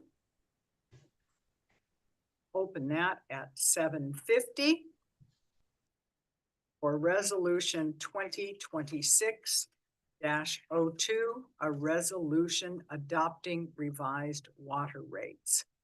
Staff report, please. Sure. Thank you, Mayor. So the staff report in the packet is one staff report for all three of these next resolutions. So I'll maybe highlight the PowerPoint kind of goes through all of them, and then maybe we can return to the individual resolutions for the. We'll have to have a motion Right, for each each. individual But resolution. I'll do a starter kit presentation of all three, and we've got a PowerPoint to share. After you pull it up, Sammy, would you mind moving the TV a little closer?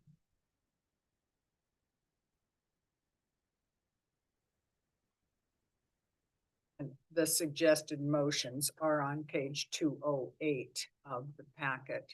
Thank you. Yeah, thank you.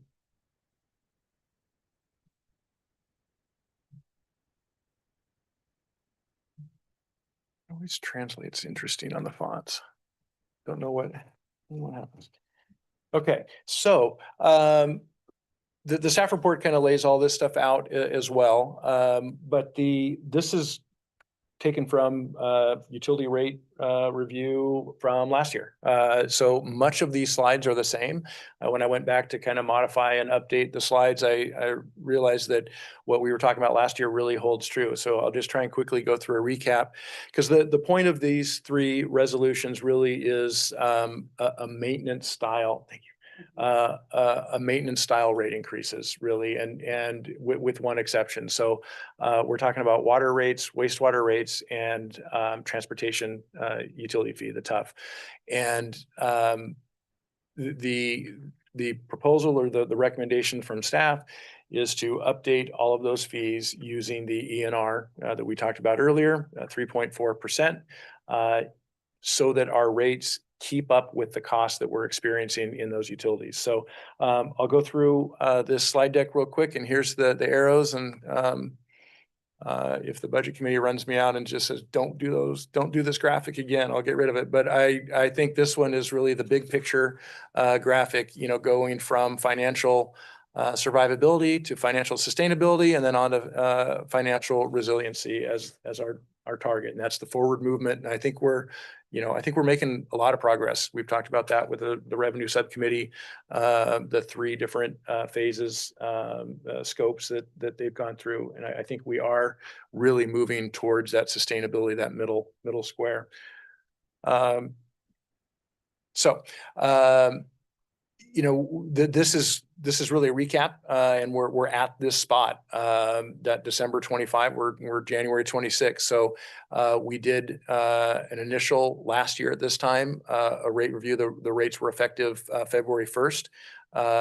And then we did do in the summer, the general fund fees and charges with the parks and open space fee, number 3. And then number 4, we have, we're already back to the utility rates. And we have we're ongoing with the public safety support fee conversation. So just to recap is that, we've stayed really on target and on track with what we said, after the budget, process, in 24. So these are kind of the indicators that, I've talked about before that I look at when we're looking at each of our 4 funds. We have general fund, water fund, street fund, and wastewater fund. You always need to be looking at the fund balances, the ending fund balance, which is the carry forward, our capital infrastructure needs, personnel costs for maintenance and operation, and really the staffing levels of those people. Are we running too thin? Or is there areas we can change the allocations? How can we do things, as the mayor mentioned, in the state of the city? Is there an opportunity to contract rather than have staffing? All of those we look at in each fund. The materials and service costs, chlorine, gas, utilities, all of the things that it takes to do the day-to-day go up. And then also debt service. Each of the funds, all 4 funds have their own debt service. So we have to factor that in, where they are in the debt service cycle, what's the annual, all of those things. So those are kind of the evaluation, the revenue need indicators. And if a lot of those are, blinking yellow, then more revenue is what we're talking about. I didn't update this one, so I left it from last year's. We'll be getting, I'll update the trend for you when we start talking budget, but fund balances are generally, with the exception of the general fund, which, we completed Pavilion, that is turning around ever so slowly. I'm not sure how awesome the difference would look on the graph, but it is going the right way. You'd have to blow it up to change one of those axes to make it make sense there. But the trends, that was why we were really looking at closely at all of our revenue streams. And utilities, as the mayor said, in the state of the city, you're required to have utility rates that fulfill your operational expenditure needs within each fund. It's mandated, you have to. So often rates aren't as much of a choice as we would like them to be. But there are some smart strategy conversations about and timing. So the goal is to not have these fund balances, unless we're doing it on purpose, which sometimes we want to draw down. We're saving up and then we draw down a fund balance. But generally, we don't want to see the trends go down. So these are the indicators for all 4. Tonight, we're talking about, we're not really, later on in the evening, we'll talk about general, but the street fund, the fund balance was a concern and remains a concern, not a super high level. CIP, there's a backlog. There's a large backlog of middle of the road kind of stuff. The small street pavings that small meaning $200,000 to $300,000 projects scattered throughout town. And then there's a couple largers, but and then the preservation work, the maintenance work is probably the number 1 in that fund. But generally, the street fund is operating probably financially fairly sound because we have diversified revenue streams there. We have 3 different primary revenue streams. So the water fund, the CIP, the projects that are out in front of us, is a big driver of rate need, and then debt service. We have one that's closing out, but we have one that's coming as soon as we close out Stallings, which then also the one it's about $120,000 a year more than the one that's closing out. So we are, even though one debt instruments going away, what's coming on is is quite a bit larger than what's going away. And then the sewer fund, ending fund balance, we've talked about this. It has been going down the last 5 years, 300 to 500,000 a year, of a now less than $2 million fund. So shrinking fast. It's been okay because we haven't had large CIP needs, but we talked about in the Kennedy Jenks capacity study that we will see capital needs on the treatment plant itself in 5 to 7 years. There's some interesting technology and some options there that might not make it as dire, but it's still hundreds of thousands of dollars. And then we have some collection system needs that not been neglected, but the cycle is really now to do more than just hit or miss maintenance stuff. We have to be more proactive. And personnel service escalation, because that is the one that requires the most certification levels for us to operate. So that costs us the most in salaries. So that's kind of a quick reminder of the status and the reason we need revenues in each of the funds. Ooh, this got all jumbled. I need to. So this was last year's rate increase. So effective February 1st last year. So we're just short of almost a year ago. 4% in water, which brought almost $36,000. That was estimated on the revenue. I didn't go back and look at the actuals, but this is just a slide from last year. It's pretty well hold true. Our revenue projections were pretty right on. Sewer rate 6%. That brought us an additional 50,000 and a 0.9, which was last year's ENR, brought us about $1,500 into the street fund. So, while the percentages are significant and they really resonate, negatively in the community with our customer base, what they create in revenue, is not much from the cost that we see. We in the sewer, that 51,000 represents almost all of our EPUD electric bill for the year just in that fund. So it goes fast. So the ENR went from 0.9 to 3.4. Yeah, the prior year was 2.5, the 2023, excuse me. So it went 2.5, 0.9, and now 3.4. So I'm sure economists and construction industry people could say why, and maybe we just ended up November happened to be a funky month that we've chosen, and that's the good and the bad of sticking with 1 month. But yes, it was considerably lower. Seems like an aberration. Yeah. Doesn't it? Yeah, and what we ended up doing, just to modify this slide, we ended up on the tough talking about the reason we hadn't had increases for a number of years. So council ultimately decided to do the 0.9 plus 4% as a catch up. So the tough ended up being a 4.9%. So so we gained probably 4,000 or 5,000 in the street fund from that, rather than what we started with the proposal. Here it is. This is the kind of the case to be made for doing that catch up by not having annual increases. And then you see look at 22. That goes back to the post COVID or the just emerging from COVID 7.7. So that's what those would have been. And so council chose to add to the 0.9 to play catch up on that. We have learned that we can't leave things static Yeah, and expect to recover. Yep. It hurts us in the end. Yeah. So this is a proposed slide with current, the revenues listed are the budgeted revenues, and we've got financials, the 5th month financial in the packet. We'll have our half year out here in the next week or two to see we're fairly on track really well, I think, for all 3 of these revenues. So I think those are pretty accurate. So the rates that we're talking about is an ENR increase in both water and TUF, and the sewer rate is the one that needs some additional conversation. That is should be 6.4 rate increase of 58. That 58,880 is a 6.4% of 920. The idea there is twofold for wastewater. We have, we've talked about URA when urban renewal ends in 3 years after the payment that was just made. That revenue stream, you know, the URA funds between 400 and 500,000 a year of revenue to the wastewater fund. That will go away. So that's a significant, that's, you know, of the debt service alone, that's about 40% of the total debt service that the URA contributes to. The silver lining is the general fund is a recipient of additional revenue because the URA dissolves.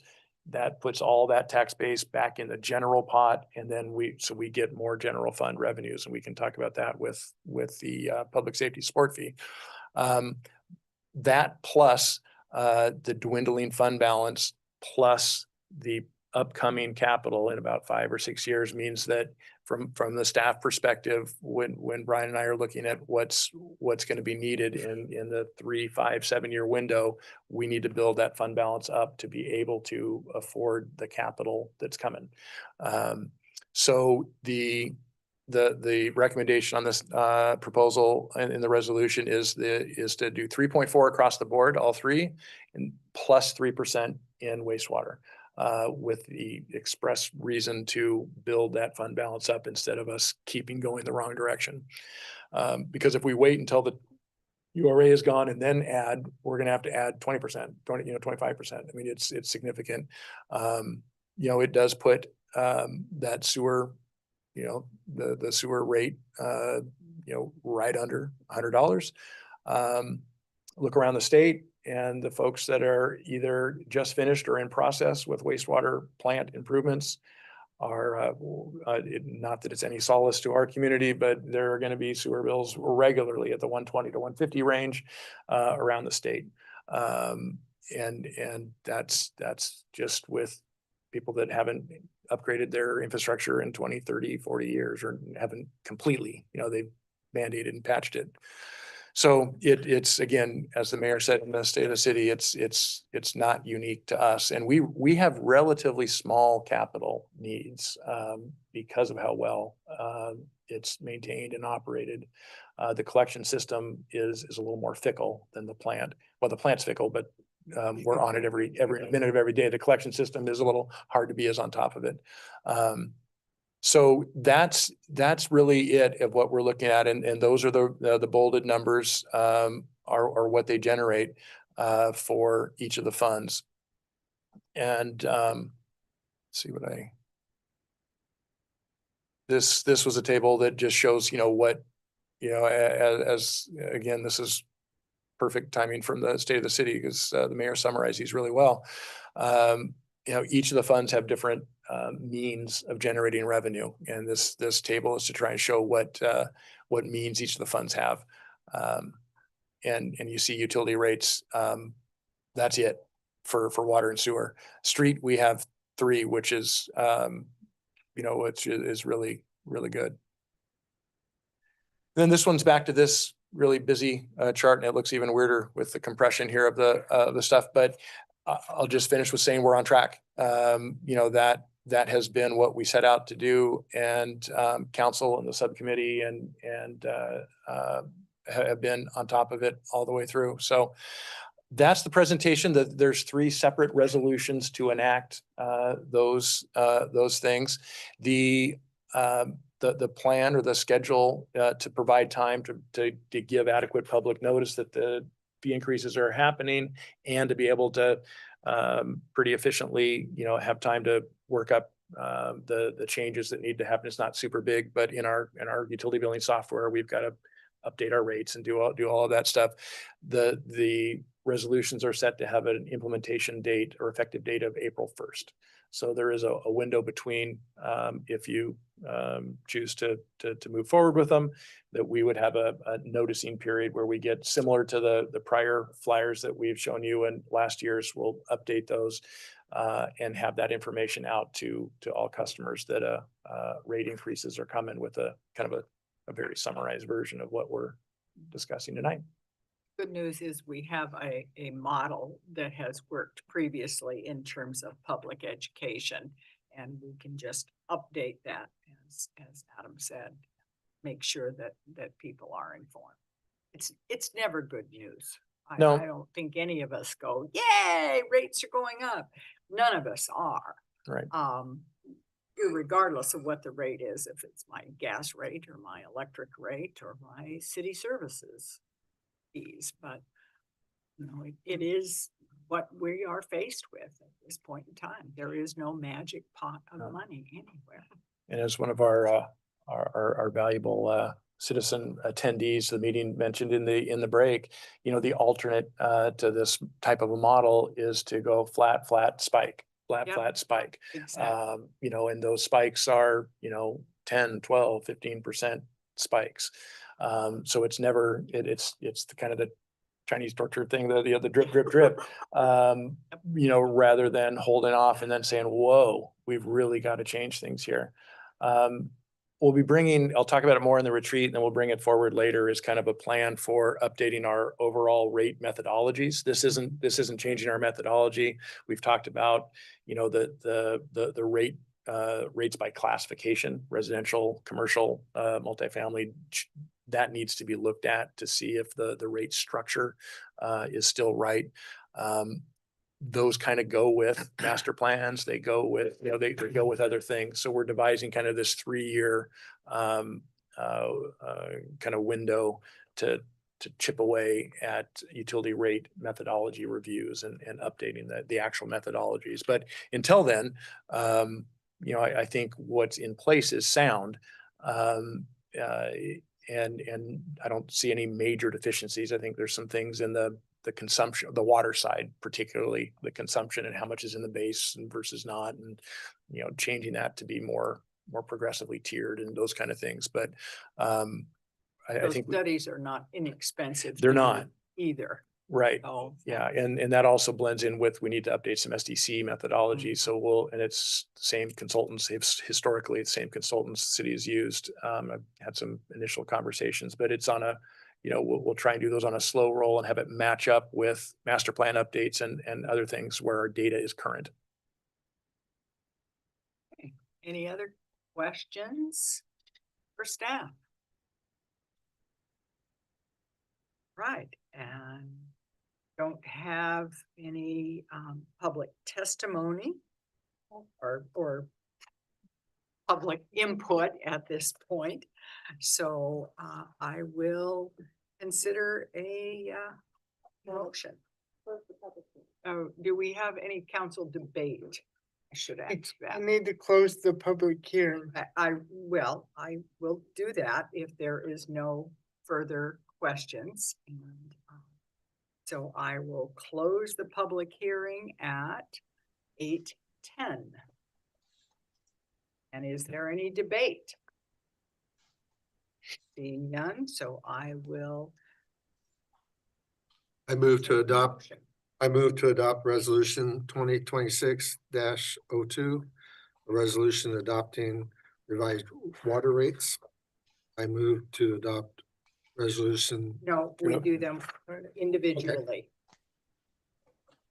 I will second that. We have a motion by Counselor Lehman with a second by Counselor Bowman to adopt resolution 2026-02, a resolution adopting the revised water limits. And we'll entertain a motion. All those in favor, say aye. Aye. Aye. Any opposed? Motion passes 6-0. Thank you. I move to adopt resolution. We probably have a public hearing again. Yeah. I told you were gonna get sick of hearing the gavel.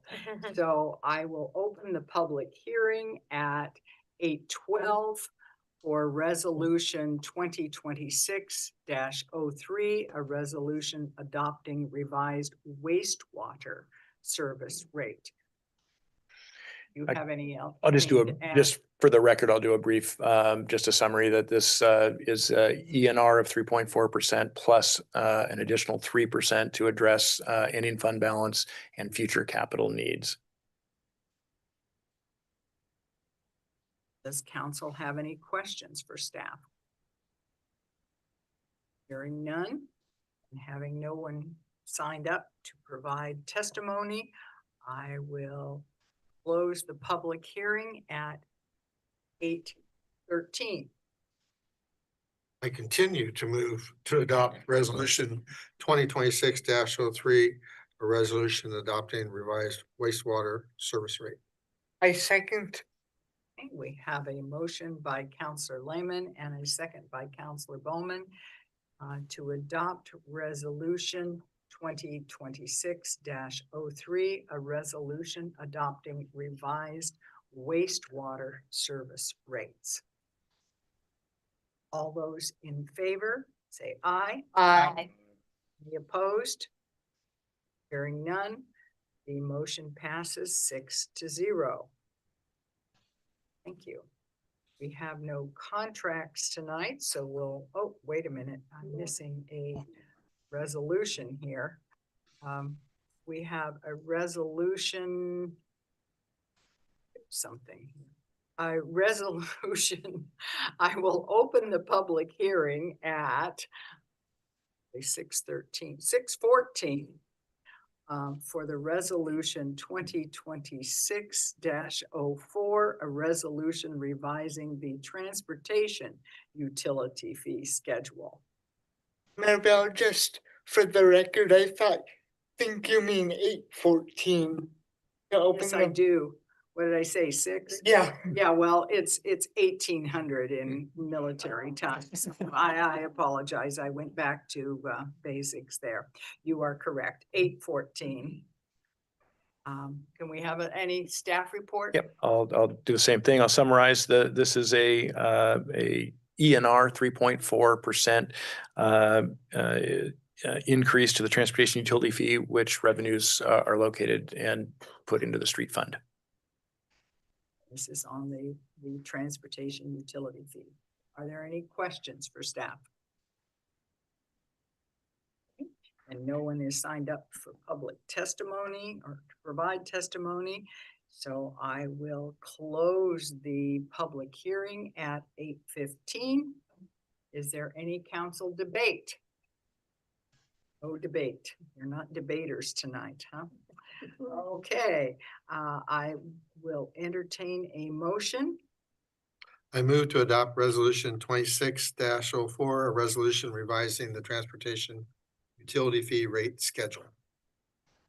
I have a motion by Counselor Lehman and a second by Counselor Smith. All those in favor? Say aye. Aye. Any opposed? Hearing none, the motion passes unanimously, which is 6-0. Thank you. And that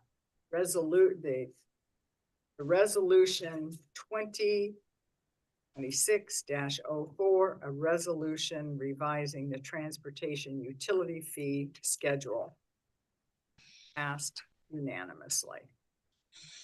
We have no contracts. We do have administrative reports. Yeah. So I'll try and we're going on in time here, so I'll try and be efficient. The public safety support fee memo was in the red folder, so it's this item with the blue stripe vertically down the side. This is, I hope, covering the basis of what council was interested in seeing in this kind of this interim period. The idea here that we've talked about from the prior more in-depth review and discussion of the revenue subcommittee's recommendation is to move that forward. And the plan for tonight is a couple things, is to summarize and recap so we're all on the same page, the proposed schedule. So December 9th was that subcommittee recommendation. That is complete. Tonight is January 13th. So direction to staff on, and I'll hit where we really need our direction. January 14th through March 9th is really that public information window of opportunity to get information out about the proposal under consideration. And that's really where we need most of the direction tonight. March 10th is when the actual ordinance to create a new fee, as we did with park and open space.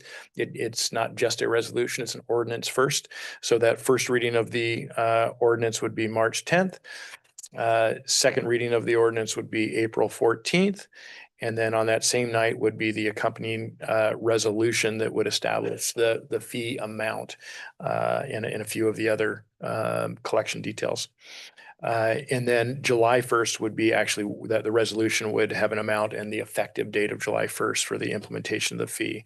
So that's kind of what we've talked about for quite a while now, is the kind of the working structure.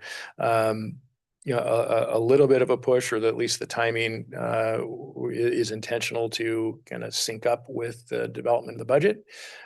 This is a pretty important one to determine if this revenue is going to go forward. That changes how the budget development goes in the general fund, at least. The second category was some desire, I think how I interpret it was a desire to kind of recap the structure of the fee, just so we're all clear on how it works. It's modeled nearly, or it will be modeled nearly identical to the park and open space fee, which was modeled heavily on the tree fee that had been in place for quite some time. So the elements are there bulleted. It's a flat fee charged to all customers within the city limits. So we have a few outside city limits customers, and we have PVE. Would not apply to them. That's not a fee that we can assign to folks outside the city limits. It is a flat fee, the same for residential, commercial. There's no classification equity differentiation. The fee has a per unit base, so it's not per account, it's per unit, which is the same as the other two fees, meaning that if you have a triplex on a lot, all sharing 1 meter, so there's one utility bill, it would be whatever the fee is times 3. So and there's definitions in the park and open space and tree fee that give that structure about what per unit means in different instances. And that would apply to a business if there's 3 distinct businesses in a building that don't have separate accounts and separate meters.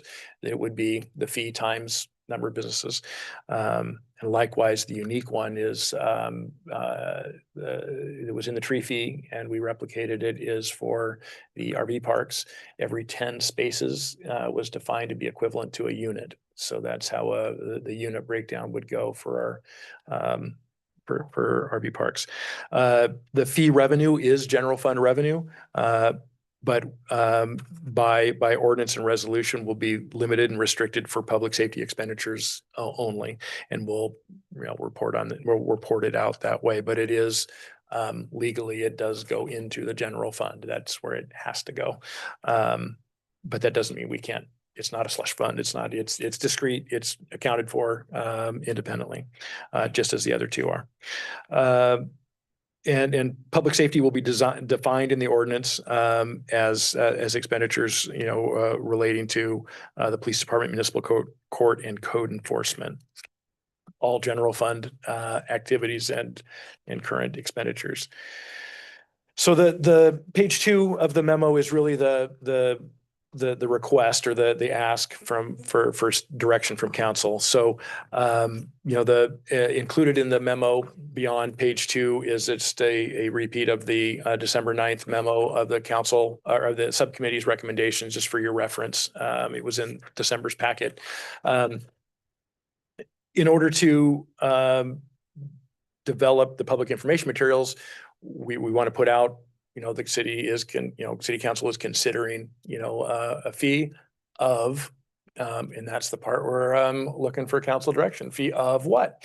The recommendation had, from the subcommittee, had 2 options. Option A, primary option, $20 a month, and option B, 15. That wasn't fully, we didn't get to that spot at the December meeting to get a consensus or a straw poll of what the starting point is. And in the memo, I just want to be clear too, the direction provided by council tonight is in no way binding to what what you're gonna be reviewing and deliberating and ultimately deciding, you know, in March. What the limits of it are is how we want to present the issue in our public documents out to the community, which of course was one of the recommendations of the subcommittee, was to ensure that we have time to pre-decision of council to get information out. Utility rates, I think the model is a little more, we've got a methodology, we assist them and we set it and we then notify. A new fee is a little bit different, and that I think the intention is to put information out in advance of council's formal review and deliberation of the fee. So I put together three options for what, you know, the rest of it, you know, we can develop and put together. It will be taken from the materials you've all seen. It'll be an informational outreach document. And really, it's option one is inserting it as, you know, considering the creation of a $20 per month public safety support fee. A $15, option two is 15. And option three is if you don't feel like, you know, if you want to hedge your, you know, it just leave it a bit more open-ended. You know, a support fee of between $15 and $20 and not have a leading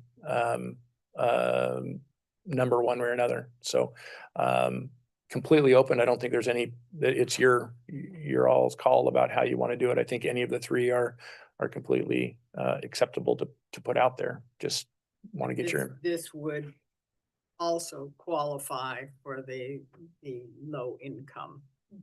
It would. Breakdown. Wanted to clarify that. I mean, if you want it to be, it would. Right. And you know, that's something that would come in the resolution that we So could. that is yeah. yet to be decided. Right. I would anticipate. just like to take a minute and draw everybody's attention to our quarterly report from our police department, because I think they provide a great service, and we really need to think clearly and strongly about how we continue to support that service. That's my spiel. Councilor Lehman. So just clarification, $20 per month, 200,000 per year includes the low assistance. Is that already factored in or not? It is. It's you know, we have relatively few takers. So yes, that, I mean, in a round number estimate way, yes. Yeah. Any other questions? Comments?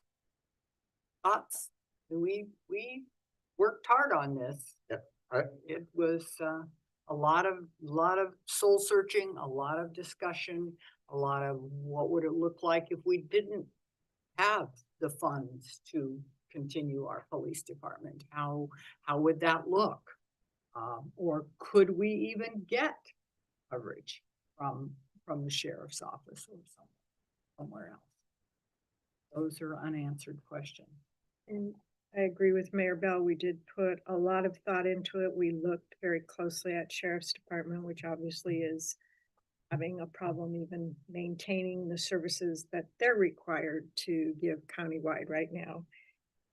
And to me, this is one of the biggest livability issues for our city going forward.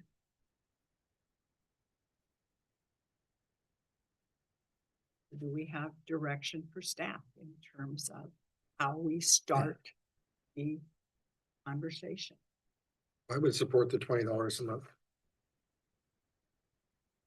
Councilor Bowman? It's difficult, isn't it?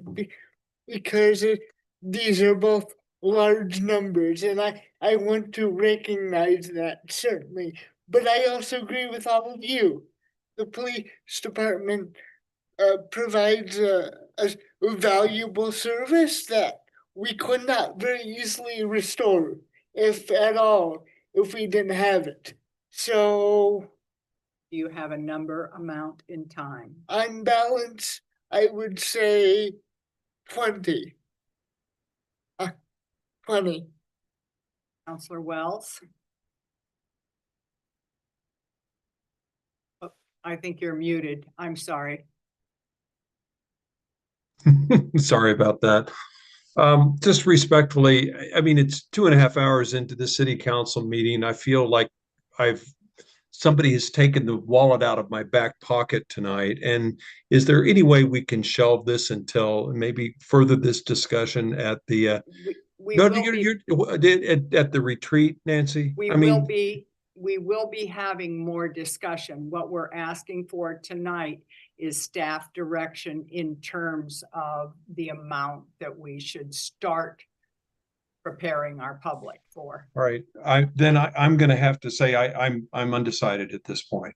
I mean, as important as public safety is, it's just not a conversation I want to have this evening. So I'm not going to be able to provide any direction. So you're, okay, thank you. Counselor Myers? I support the 20. I think this is an important enough issue that we are aggressive and letting the citizens know with the information will help prepare them. But yeah, I think the quality of life aspect of it. With 20. Thank you. Counselor Smith? I would support the 20 because I really hesitate to go lower than that and be able to maintain the current level of service. Counselor Engelbrechtson? Yeah, I mean, as hard as it is, to try to have more fees, I think that we've all been talked through the reasons that are reasonable and logical as to why we need to do something. And I think going with the $20 makes sense, kind of the same way we've talked about our other fees. If we shoot too low, then we just have to come in and potentially, have an increase next year or a bigger, so we might as well start with something, instead of 15, start with 20. Hopefully that will be adequate, to begin with, and then we'll have to reevaluate just like everything else as things change. If inflation continues to increase, we might have to look at all of our fees again, but thank you. Counselor Wells, I do want to acknowledge what you've said. And I don't think there's anyone sitting in this room that would feel any differently than you do. These are tough decisions. We are community members. We feel for our community members. And we know that these are difficult, but so I wanted to acknowledge that your feelings are certainly understood. Thank you. Okay, staff, do you have direction? Yes, we will, the language won't be exact to this, but I wanted to get that sentiment there that it's considering the creation of and of that fee amount. And again, it is a tough, it's a big fee. It's a big ask. So it's recognized on the staff side too. By all means, you come in fresh to the conversation when it's actually on the agenda in March, because you'll have the benefit of feedback, but that's the whole point of getting information out. You'll have individual feedback. You may have formal feedback. Then you start that conversation, and again, the fee, looking at the timeline, we will have the ordinance March 10th, but that isn't the fee. So the fee is really in the April meeting. So there is time, and we can, in March, we can maybe recap, the public comment that we've received, because we'll probably put in the outreach to a specific email address to send it to. We'll be able to compile that for council. So you'll see that in March, and then you'll have another month between March and April before you're actually, deliberating and voting on a particular fee amount. So hopefully this addresses, I get it from the conversation, but that also meets what the subcommittee was absolutely intending to do, was to create, that was one of the recommendations, was to build in time to have the public be able to get in touch with you all, get in touch with us, get it on the record. And then when you're making those decisions, you've got it all in front of you, and we'll have more financial data along with that as well. And we'll get it done before the budget. And that's really important. Yep. We need to know what we're working with. it feels like everything is hitting at once, but this has been a slow decline. We've known that this was coming for probably at least 5 years. But it really, again, it started back in 1990, got worse really in 97, and then we've just had a cascade of events that have made the financial pictures really, really sort of bleak. And we've, in some ways, just sort of ignored it and hoped maybe it would get better, and it isn't going to do it on its own. Thank you. I know this is hard. So the rest of the administrative work here of the administration report, there's a blurb on the council retreat. I put 9:30. I think we typically do, 9:15 for some starter kit, snacks and coffee to get us rolling. And then we formally dig in 9:30, and 3:00 is been a kind of a soft finish date time. We can, if everybody's feeling complete, 2:30. Depending on if there's home games or whatever. Oh, I've checked that already. Yeah. I do have one to note. Again, we can follow up traffic control changes at the intersection at Coburg Road, North Coburg Bottom Loop. A 4-way stop is likely on its way there.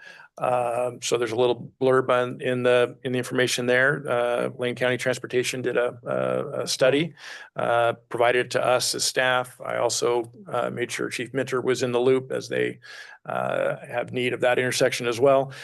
So got his comment. He had noted no access concerns. So I think it's indirectly really supportive of the transportation safety ad hoc, pedestrian safety, speed. I think there's an opportunity subsequent to the 4-way stop to look at the stretch between there and Willamette.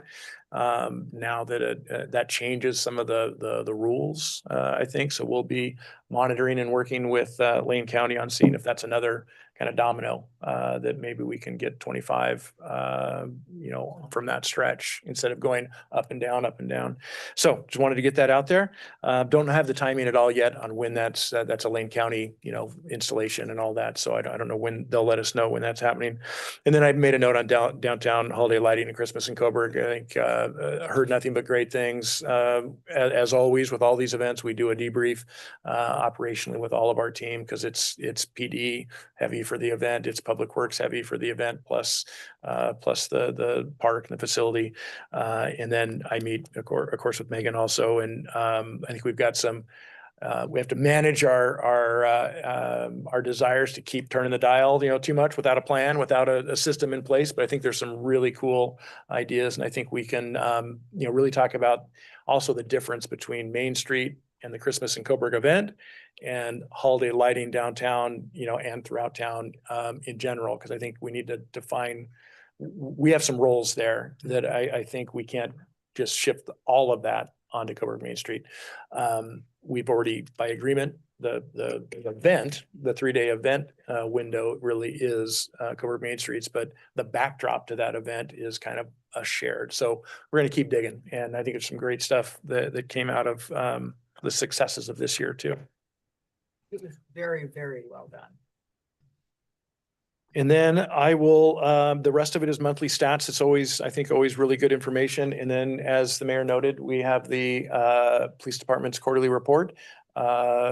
Chief Larson's here to chat about any of that if you'd like. He made a reference to what we're also doing is an annual report. So we're taking the 4 quarters, annualizing that. We've got a draft almost completed, so that'll be on the February agenda.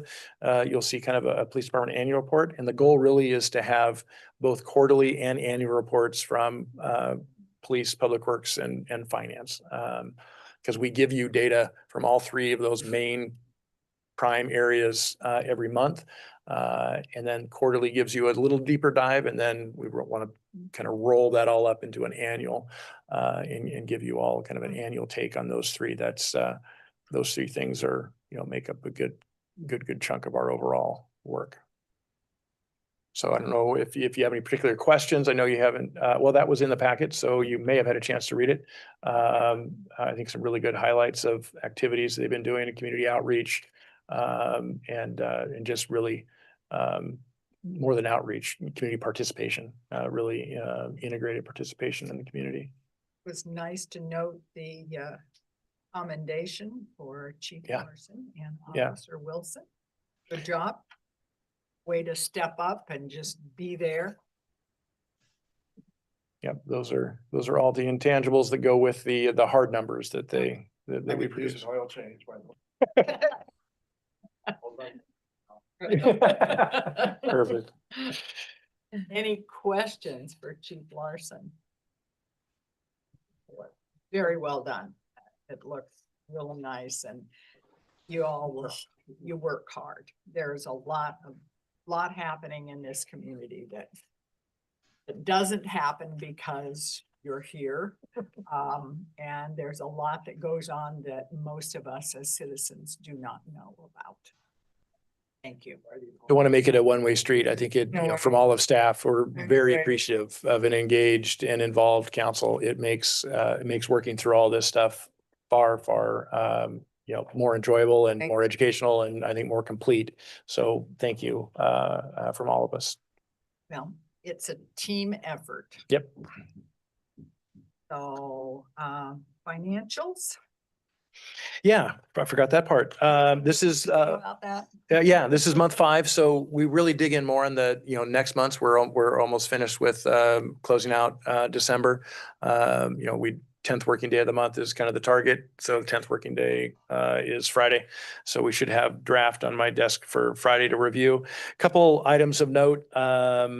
We are in a habit now, we're starting the habit of moving over the URA payment as soon as the property taxes are sufficient to allow us to.